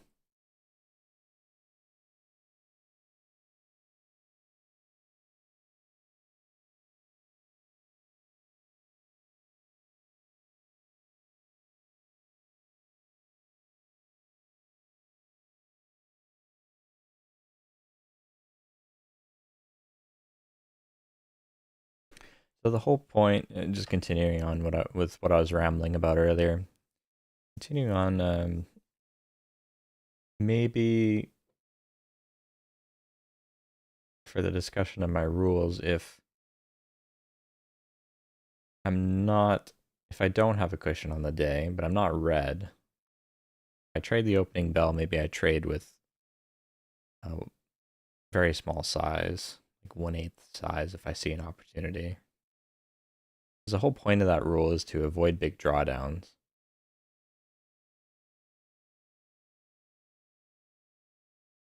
But at the same time, I mean, it was kind of to make sure that if I don't end with a green day, at least I don't end with a red day.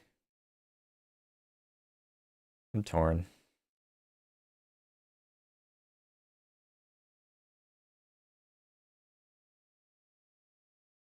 I know Ross likes to just walk away at the opening bell most of the time. He doesn't even really trade the opening bell anymore.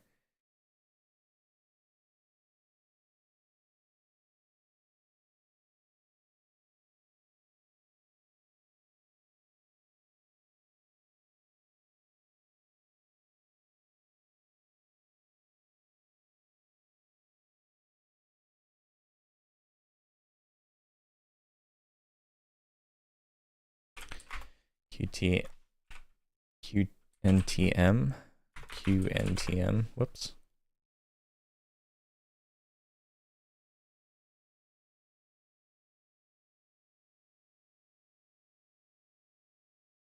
Does this have 8:45 news?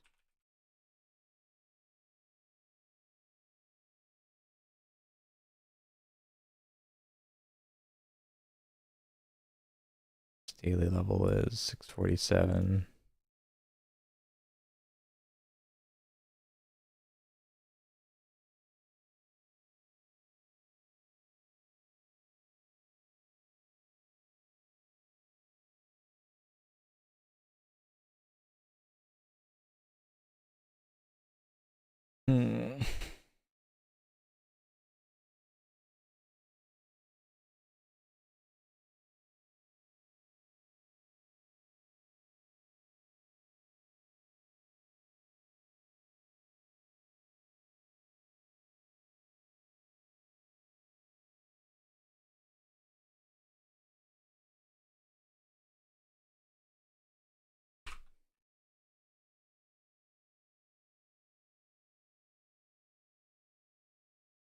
SAGT is forming a bit of a dragonfly on the 5-minute.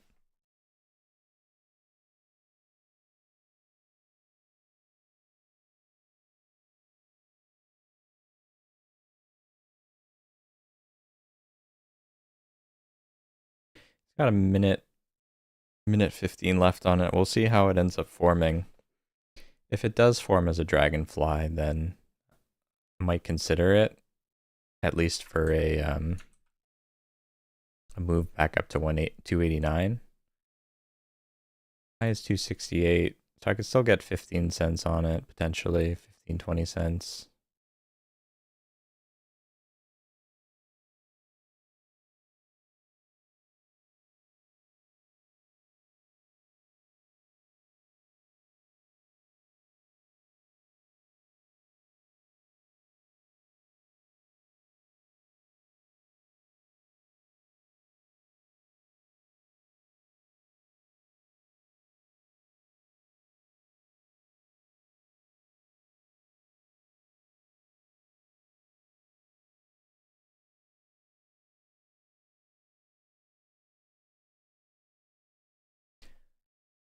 Got support at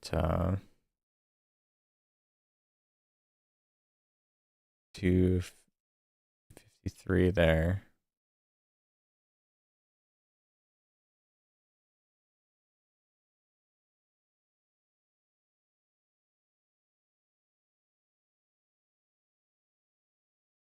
It's hard to tell.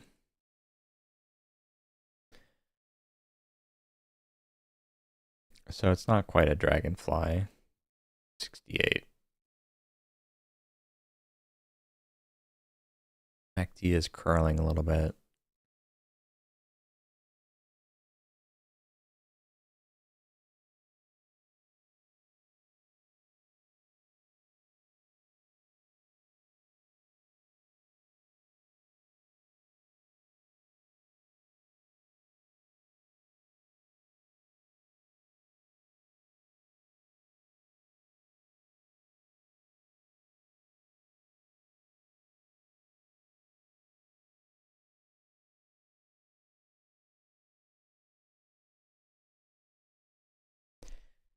My intuition looks like it was right about this, and that it would have worked.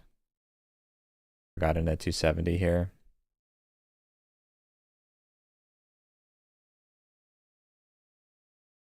But we'll see if it ends up actually reaching high of day or not.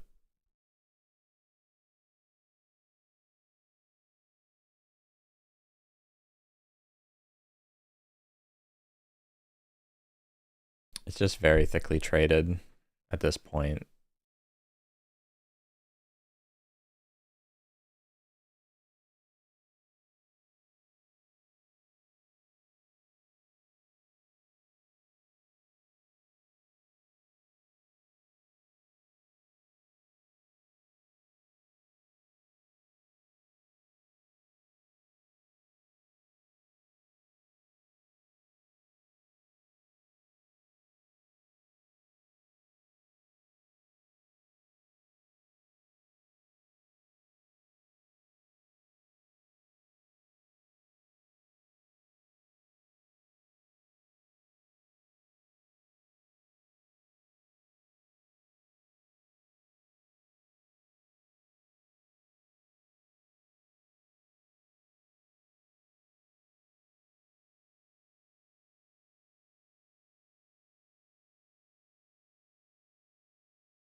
So we're waiting for 9 a.m., which is in about 6 minutes here, waiting and hoping for fresh news.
So the stock would have indeed worked all the way up to high day.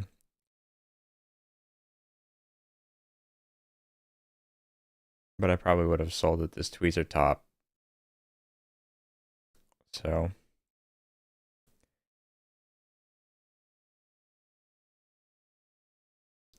in reality, if I get in at 270 and it goes up to 80, I guess 10 cents really worth it?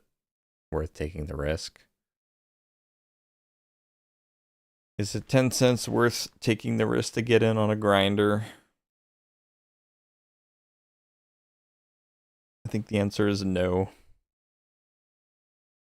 So I think I did the correct thing by staying out of it, because these grinders, even though they're moving up, they take so long to move up that you're putting yourself at risk. Your exposure to the market, like the time that you are dealing with exposure increases. And these stocks, even though they grind up, they certainly can reject down pretty fast.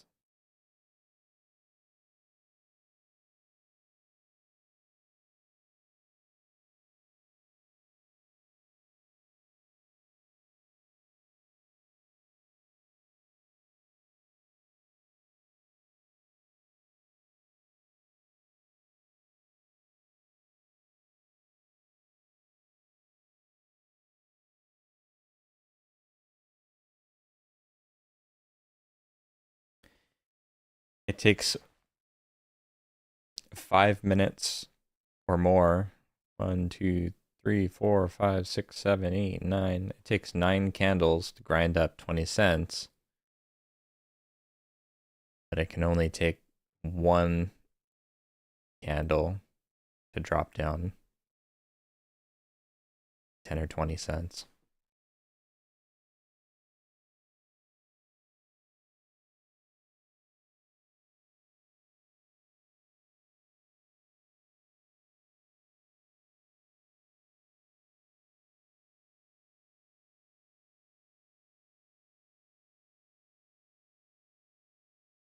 Right here is a little bit interesting because we got a bit of a flat top around 289. If this 2-minute candle closes close to high of day, then it might end up breaking, kind of creeping up here. So it could end up breaking that level. As for how much it's going to move, I have no idea. These grindy stocks, it could move up 10 cents and then go sideways again.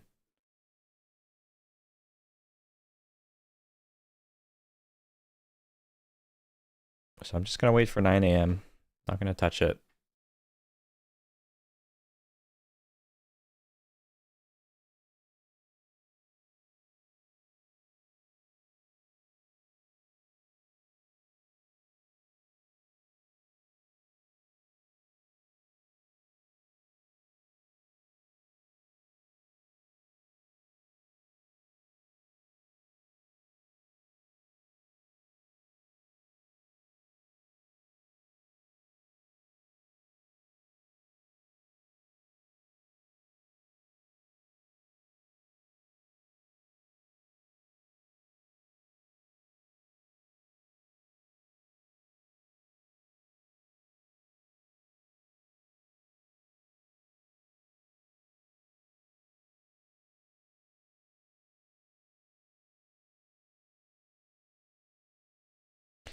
XTLB. Biotech stock, 30%.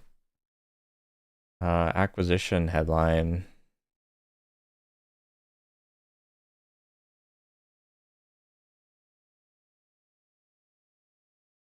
I have 350. I'll put an order up at 350 in case it comes back up here. Kind of selling off a little bit.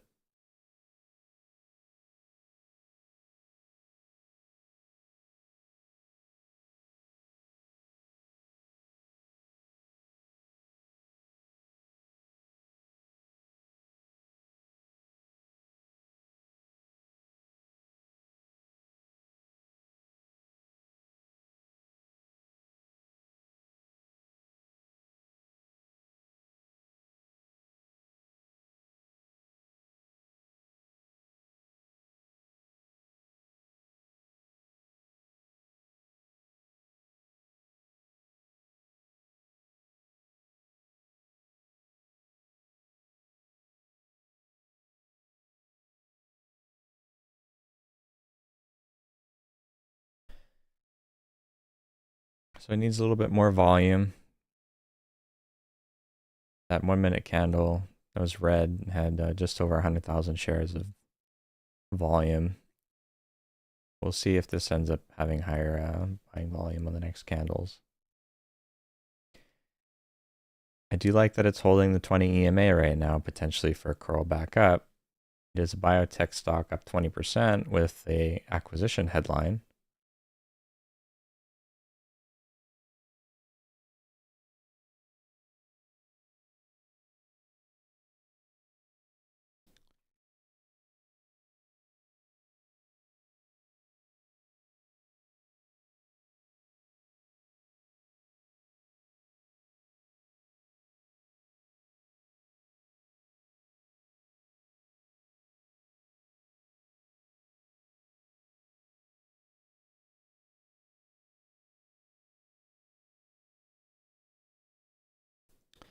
We end up breaking down there on the 10-second.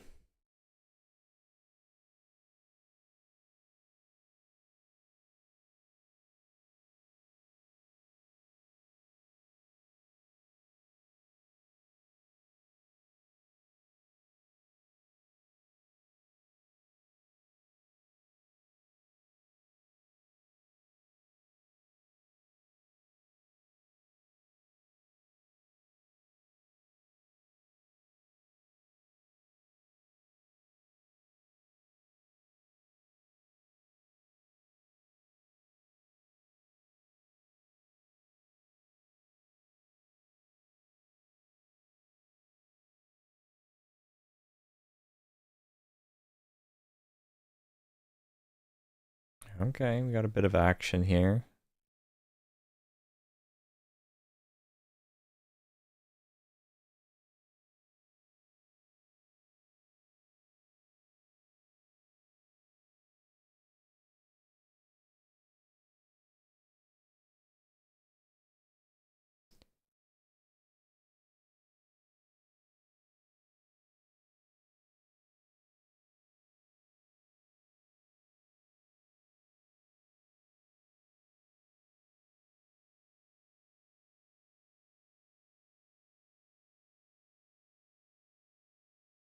I'm going to take a starter, looking for the squeeze up to 350.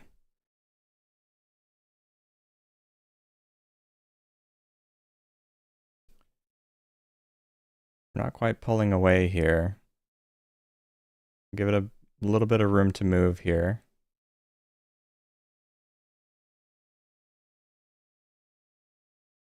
Top is going to be 305 just on the starter here. I was about 340 there.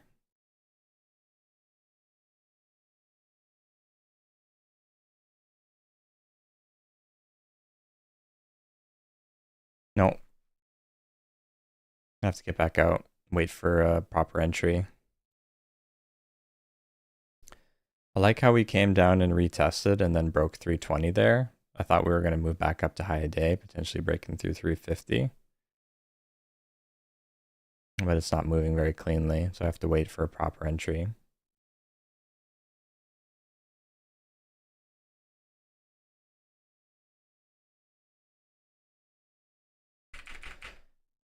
We're going to keep watching.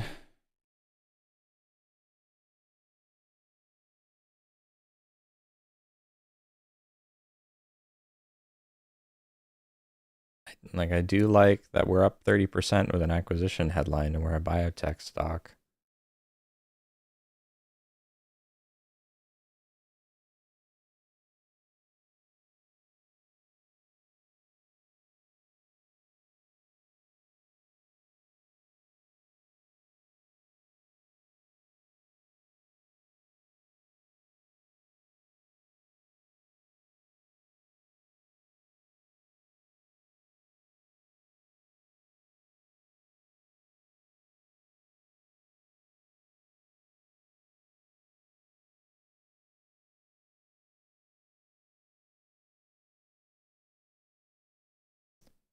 I looked away for a second and popped back up to 340. What happened?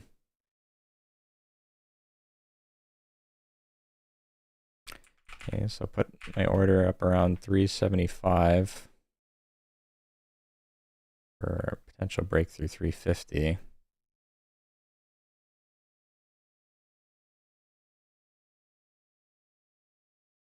Higher volume buying again.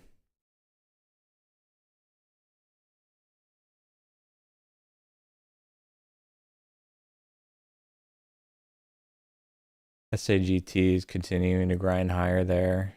Probably stealing a little bit of volume.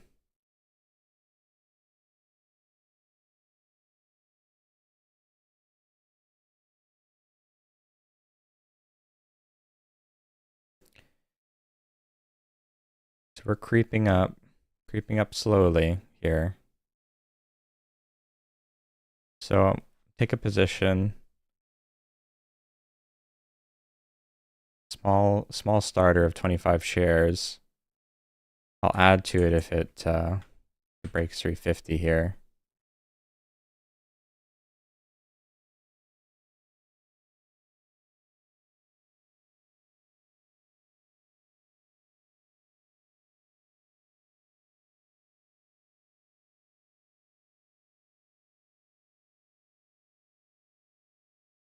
We're creeping up, creeping up.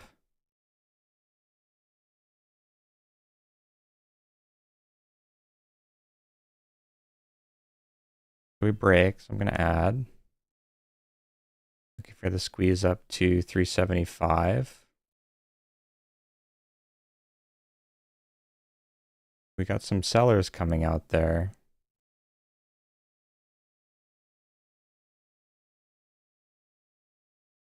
I'm going to scale out a little bit to those sellers.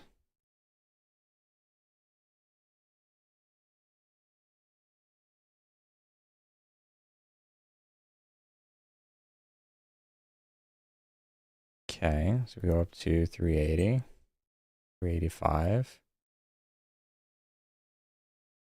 4.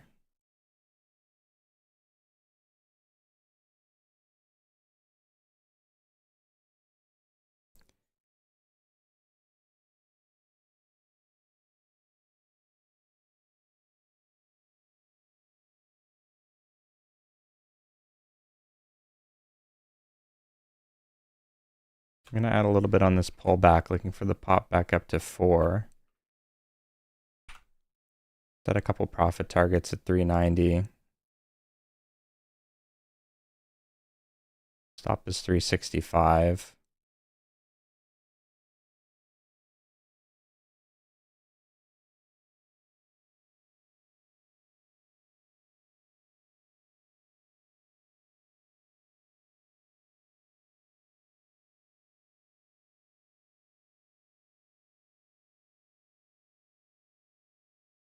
Going back out.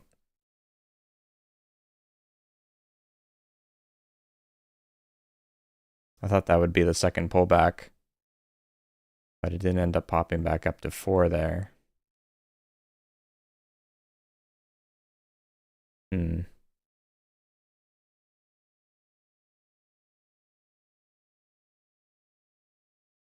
This price action is very weird.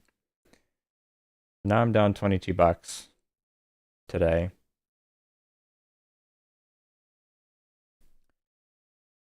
So if we take a look, we popped up here. I added small size, but it pulled back below high of day, came back up, broke, first pullback. I thought that this is the first pullback right here. And I thought that this would be the second pullback and it pop back up to 4 and I could take profits, but let's see. We might have first candle to make a new high here. It is a bit of a long-bodied doji though.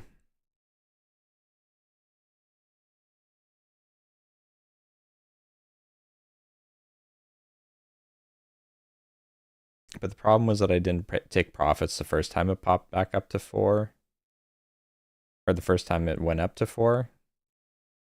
I scaled out too early. And then I added back, expecting it pop back up. That was a little bit unfortunate. That was an error in my scaling and position management. So I'm still learning how to do it properly here, I guess. So first candle to make a new high is above 367. 10 seconds left.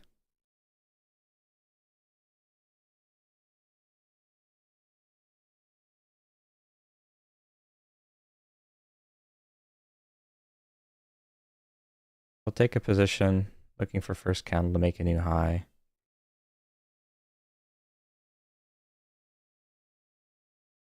Looking for the breakthrough 375. I'll put a profit target up at 4.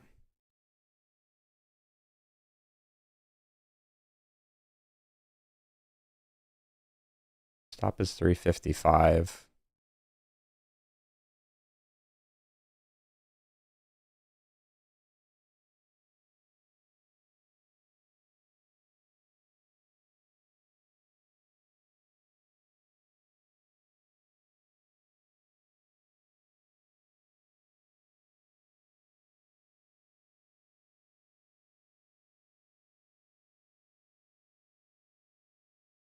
I like how slowly we're grinding here. Scale it a little bit.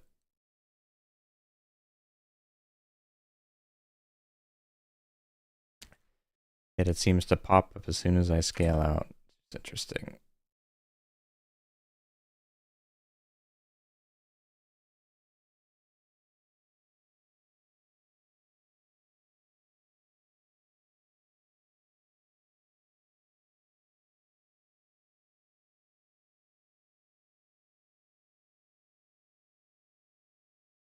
Just holding very small size.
Ten seconds left on that 2-minute and 1-minute candle. High is 378.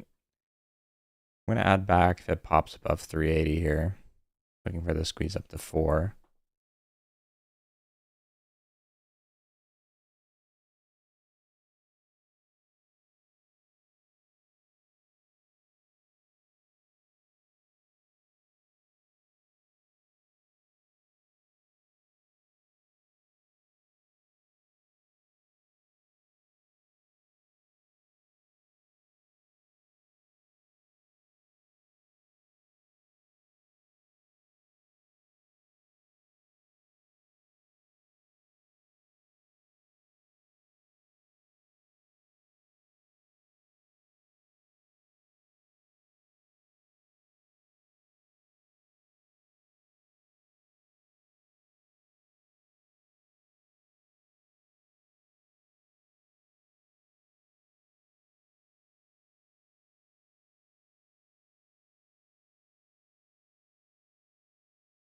2 seconds left on that 5-minute candle.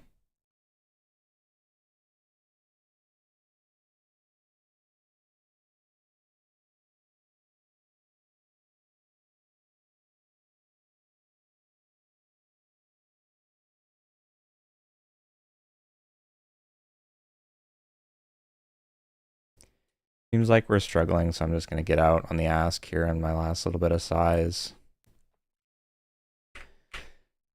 Put a new order up at 4, wait for a proper entry, because we're about to cross over in MACD.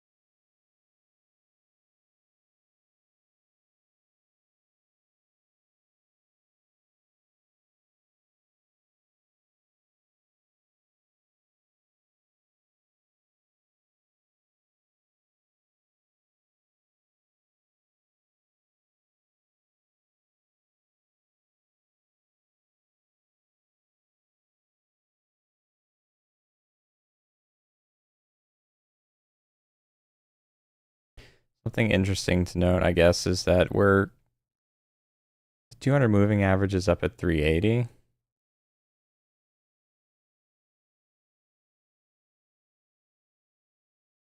So this is actually our level of resistance here, is this 200 moving average.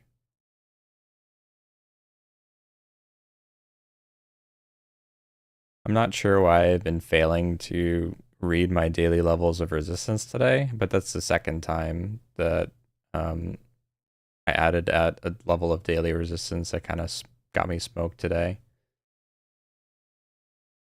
Because if I had seen that before I jumped into the stock, or if I had remembered that as a level to watch out for,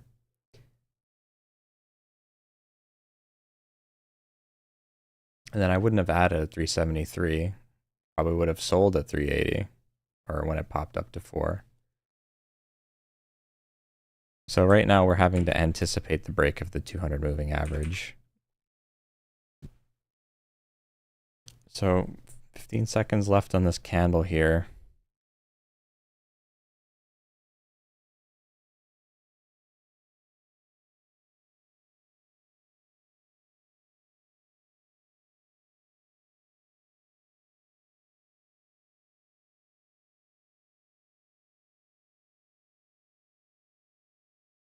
We're still closing with a bit of a topping tail.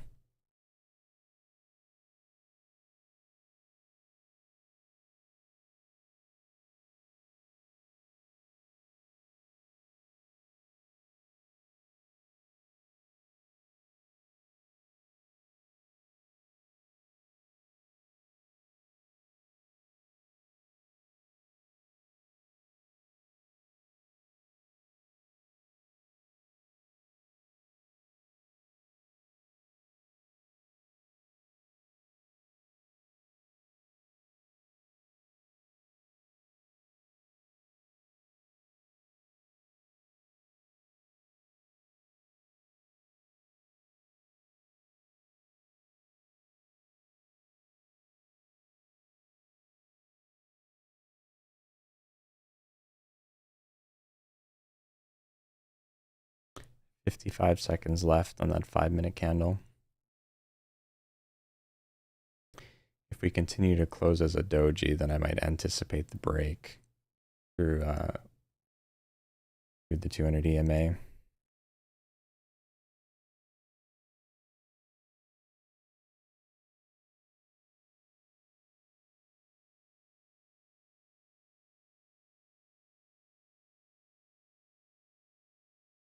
We break through.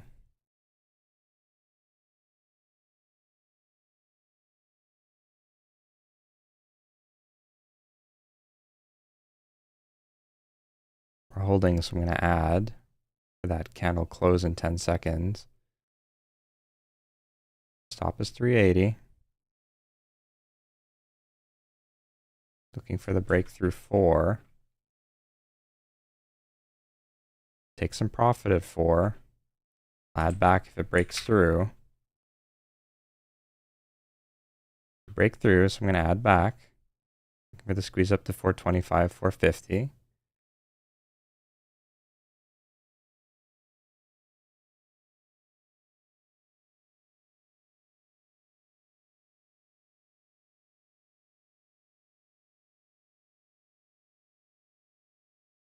High is 428.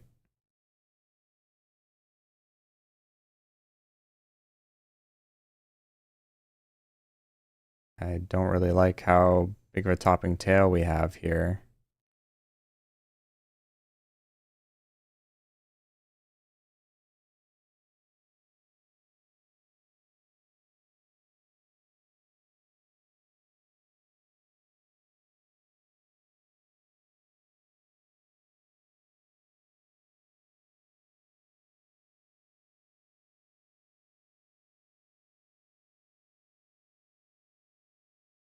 I'm just going to scale out up here a little bit. Might come back up and retest 428 one time.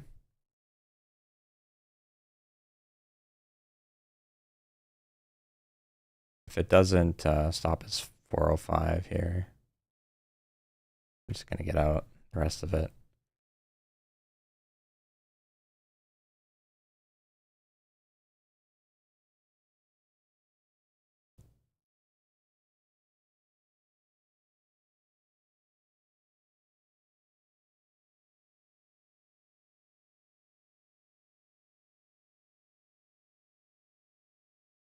I made a little bit of my losses back there, but I'll admit that I am getting a little bit frustrated that these moves aren't moving a bit more. These breaks.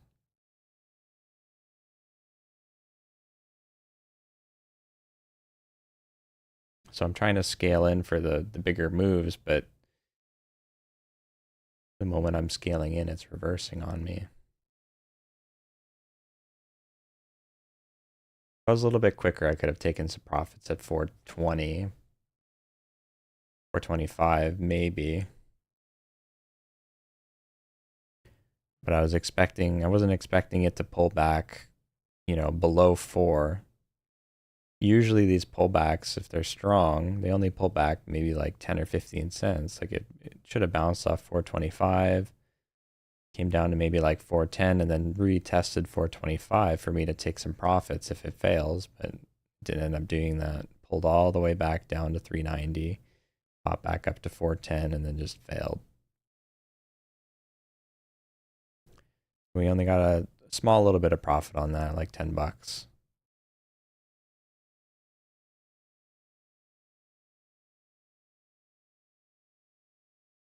Ended up giving back on the second add back, I think, technically.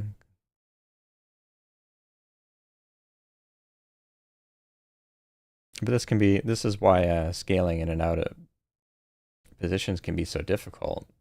It requires you to be in a flow state and have an exceptional read of what the stock is doing. I'm still practicing this, so I'm not perfect at it.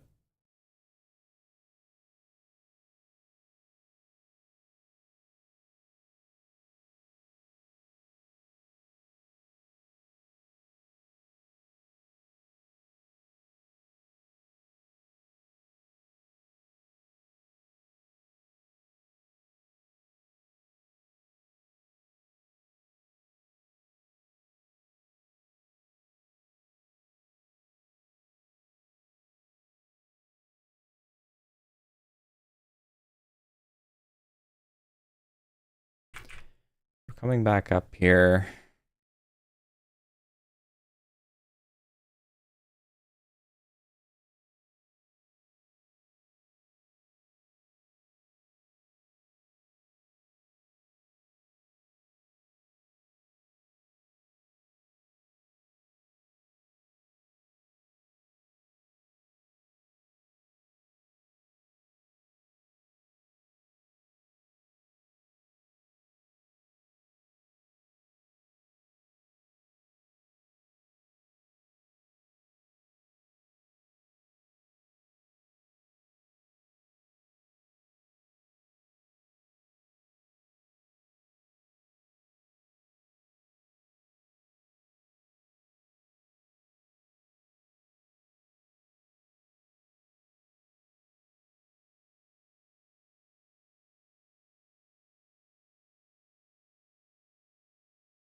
Got a bit of an ABCD pattern. Oops.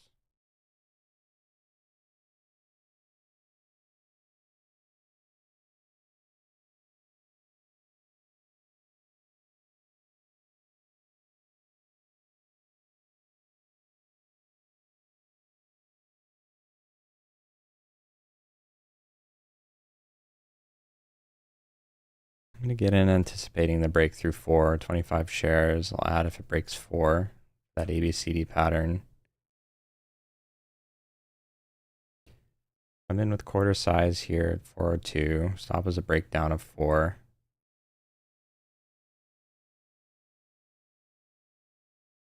Looking for 425.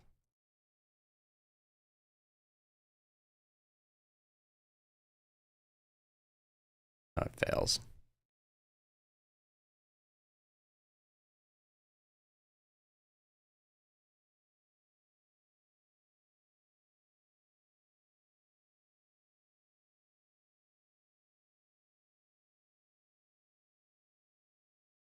This looked like a dragonfly with an ABCD pattern here. But it just ended up being a false breakout. MACD was negative, but it was only negative by 1. I thought maybe that it could work. At this point, we're 3 minutes to the opening bell, so we have to see what it does. I'll mark out some levels of support here. We got one at 350 or so, 345, 347.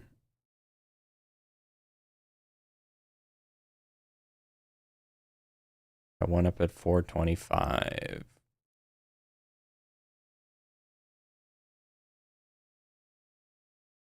We've got the 200 EMA at 380.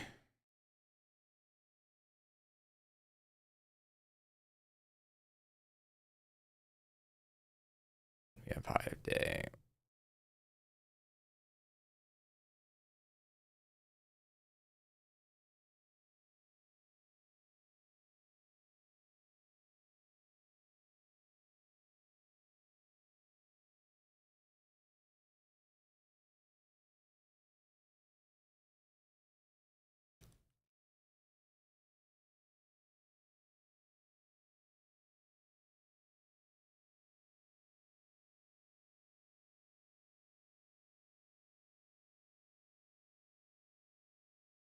I'll try trading at the open. If I have one loss at the open, then I'm done.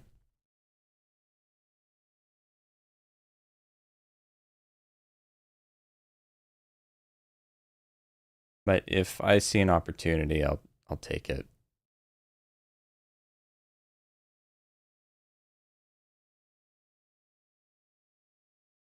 It has to be a good one that's very obvious. Otherwise, I'm just gonna have to walk away with a $19 loss again today.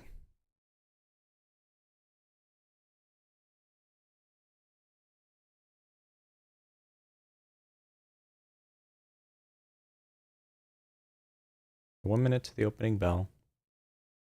Not really too interested in anything else right now.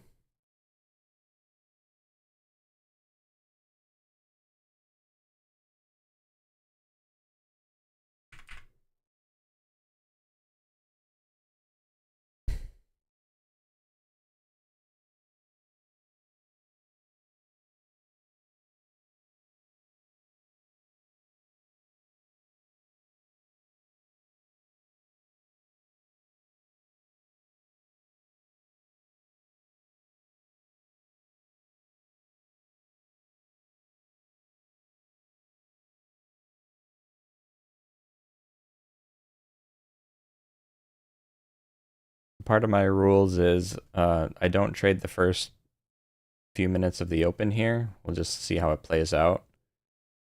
First, at least until the first 2-minute candle forms. Ideally, 3 minutes to 5 minutes. But we'll see what happens here. It's a bit volatile right at the opening bell, so we're gonna wait.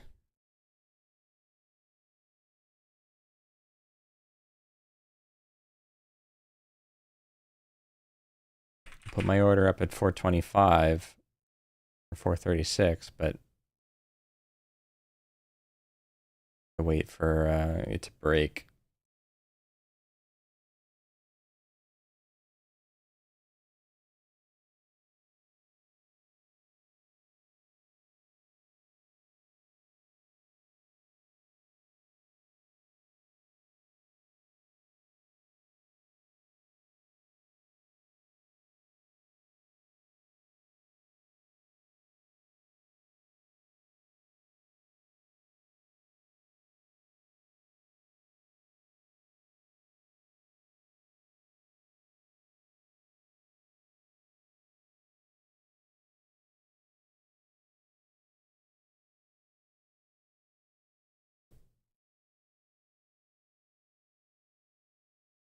That's quite the spike there. Let's see if it holds 425.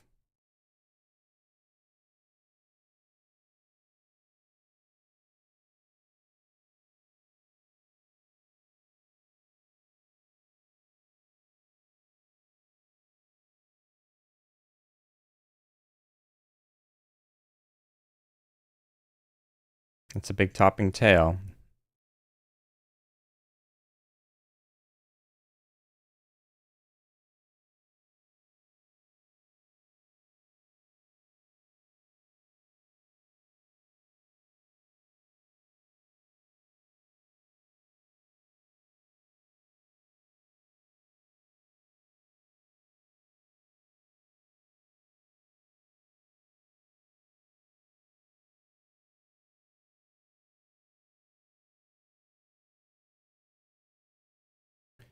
So SAGT sold off. This one, it did end up popping there, but I don't.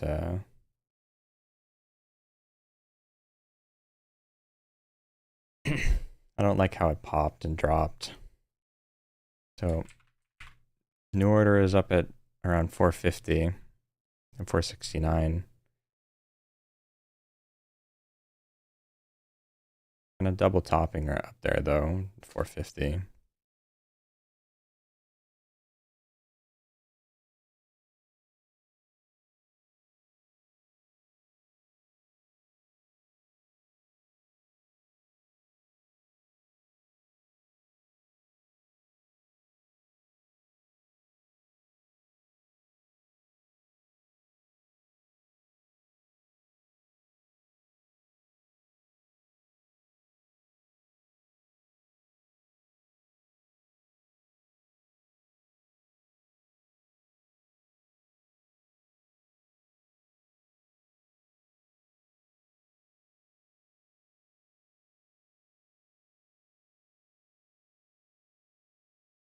That's quite the drop. 425 all the way down to 390.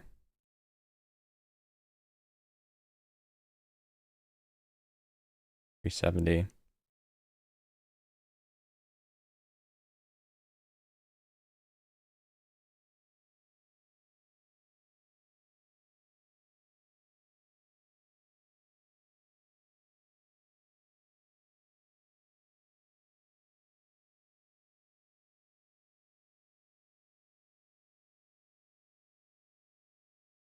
SAGT is actually about to close with a nice 5-minute candle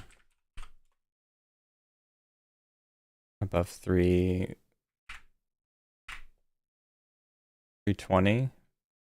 20 seconds left.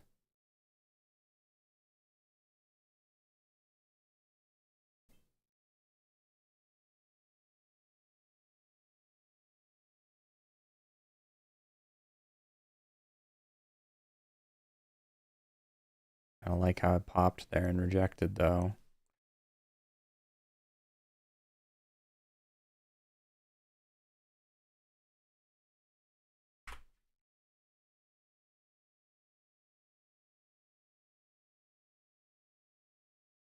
But this would have been a nice red to green move on the 1-minute chart. It's just that I was watching XLTB or XTLB instead.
XTLB looks like it's projecting off of VWAP now. Pretty hard to trust it after it sells off with 9 million shares of selling volume there in the 5-minute.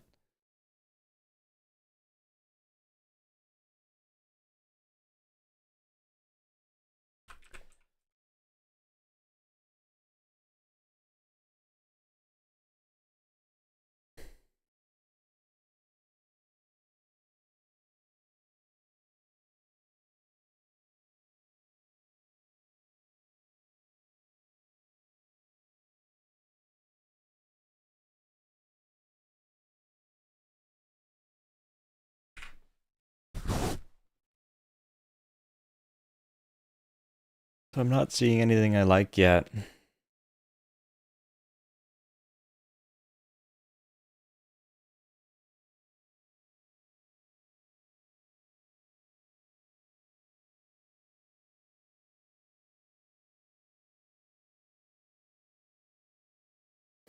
RDAC halted up, but it's a Chinese stock with no news, so I don't know if I can trust the resumption.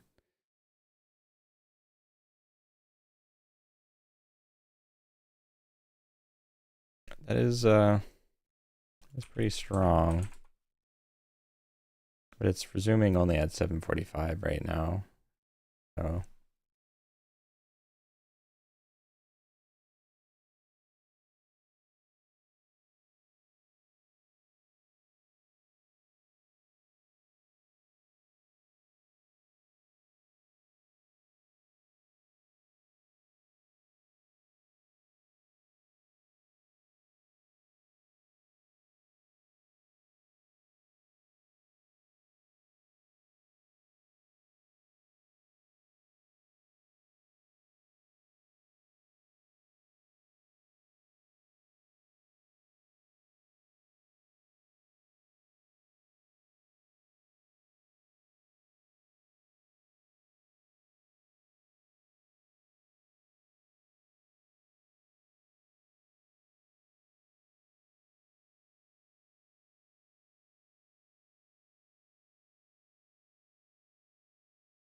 So RDAC is resuming higher at 8. It's going to resume at 9:40.22 here. But it popped up, so it halted up on pretty light volume, 15,000 shares of volume. Problem is that it's also right under the 200 moving average at 8:30.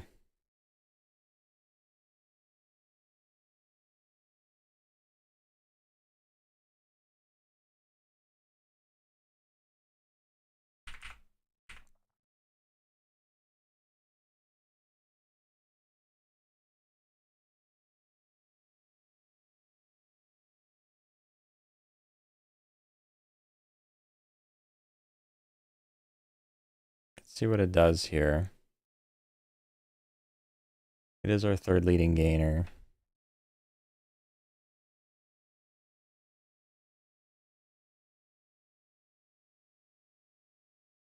It ends up being a 10-minute halt since price has gone up so much on it.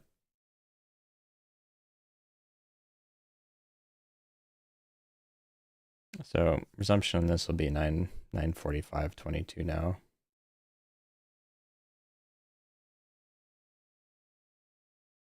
RDAC is a stack. It is a Chinese stock with no news, so it's gotta be careful. If you get in for a dip and rip, it can be quite risky, but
Not really anything I'm interested in right now.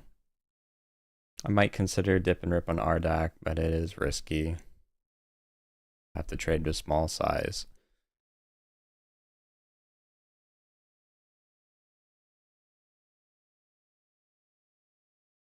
And we'll see how long this halt ends up being, because it's gone up now up to 874, so resumption on it might be another 5 minutes.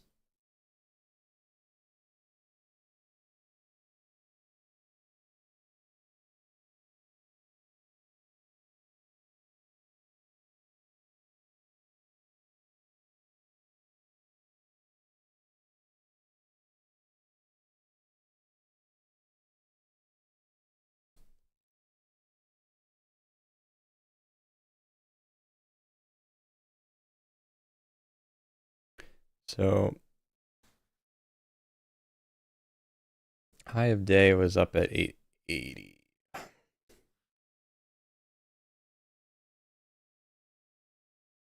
So we're resuming at high of day, but above the 200 moving average. 838.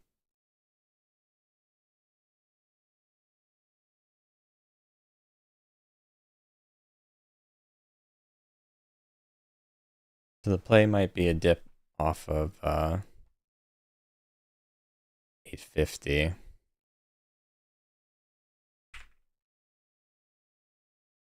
For the pop up to 9. See if it resumes. It's probably going to be extended.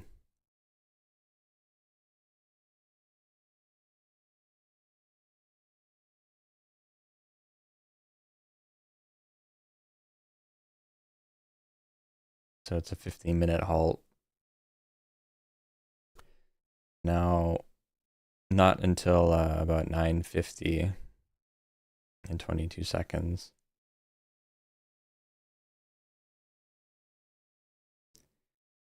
It's quite a high resumption price from where it halted up at 750, 741. $1.60 higher.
So there were opportunities at the open today. It's just that I was watching XTLB. I wasn't really watching anything else.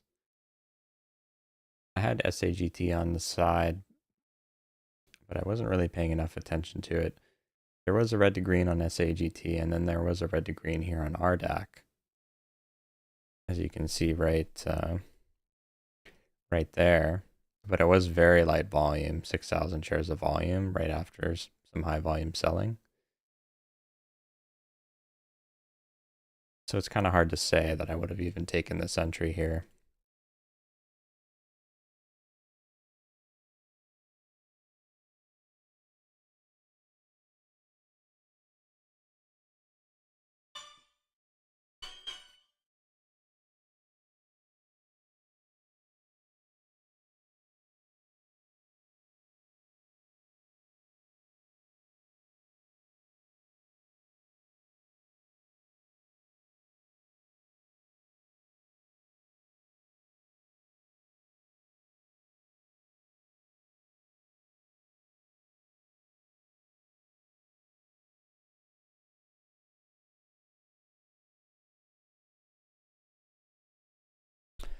So if we don't resume here at 950, then I'm just going to call it.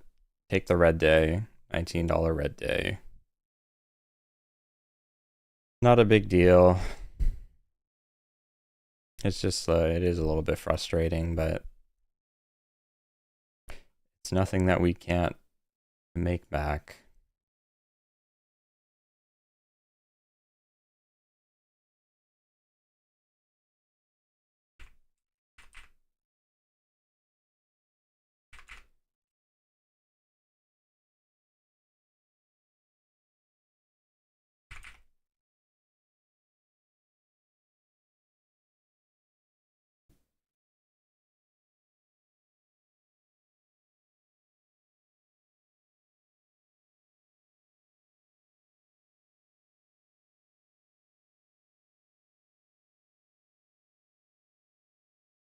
So we're resuming in about 23 seconds, potentially, depending on if they want to extend the halt again. But we'll see what it does here. Play could be a dip and rip off of 9 for the squeeze back up. 9.25, squeeze up to 10.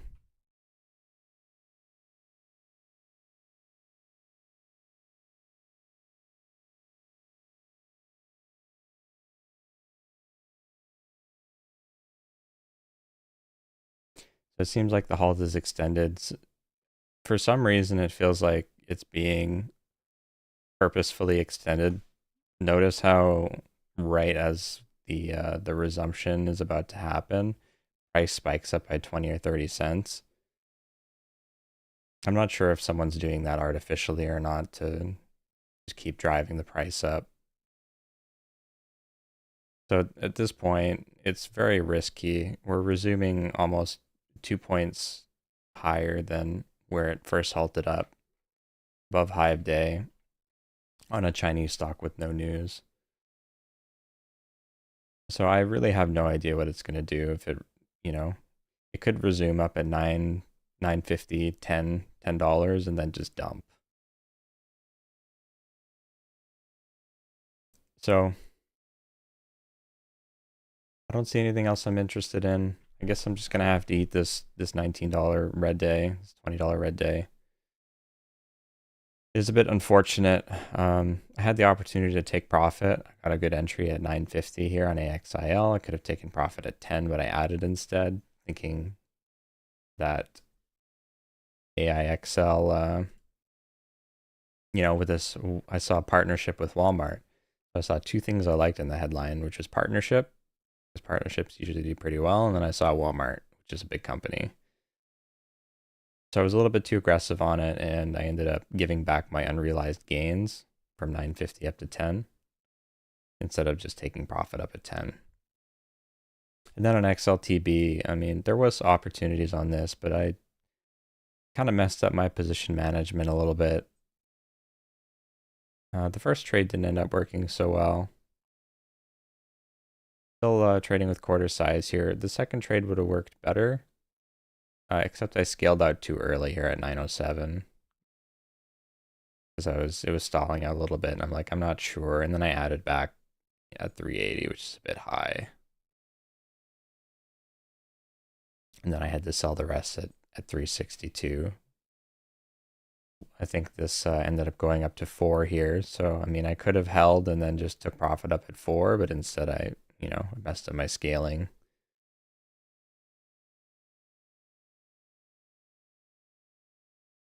And then here, I mean, we got some like break-even trades and stuff. We got a little bit of profit here at the end. For the break back through 385 and 413, I could have taken profit at 425, but ended up reversing quickly. I'll have to go back and look at my VODs and review what I did right and what I did wrong. A part of it was definitely the fact that I wasn't paying as much attention to my daily levels today. If I had seen the daily level at 11 on AXIL, I probably would have taken profit, expecting a pullback, and I might not have gotten in so much around the 380 level. Might not have added so much at 380 if I had noticed and remembered the 200 moving average up at 380 here on XTLB.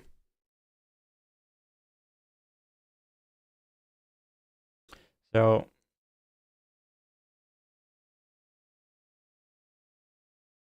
I did technically make $50 yesterday trading at the open, even though I didn't include it in my metrics. This week technically isn't a red week yet. We had a green day, then a red day. It's just a bit unfortunate that according to my metrics, because I'm not including yesterday into them, that it's basically just a red week right now after having a red week last week.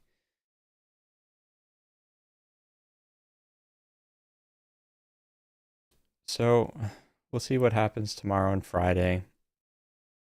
Hopefully we get some good news. We get some stocks that hold up and aren't grindy. But for now, I think I'm going to call it here. It's 23 seconds till this resumption. Since I took so long talking, I'm going to see if it resumes, and I'm curious to see what it does. I'm not going to take a trade on it, though. I just want to see if I was right or wrong.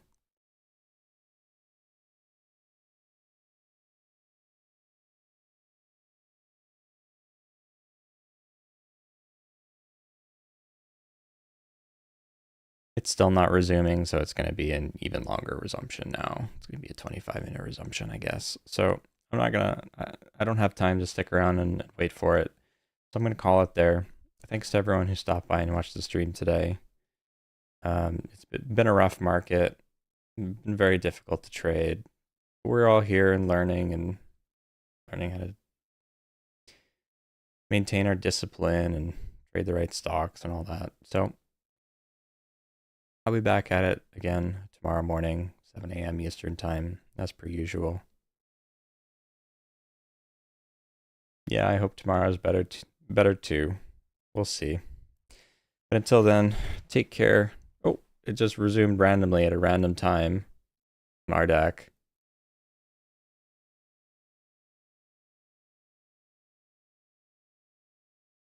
That was a nasty dip and rip. Looks like I was wrong. It did do some dumping there, but then it ripped from 830 all the way back up to 10 for a second halt up. That's interesting. But that would have been a scary dip from it resumed at 926 or 925, and then it dipped down like almost a full point. Anyways, that's odd. All right, but yeah, until then, take care, stay green, and I'll see you next time. Peace.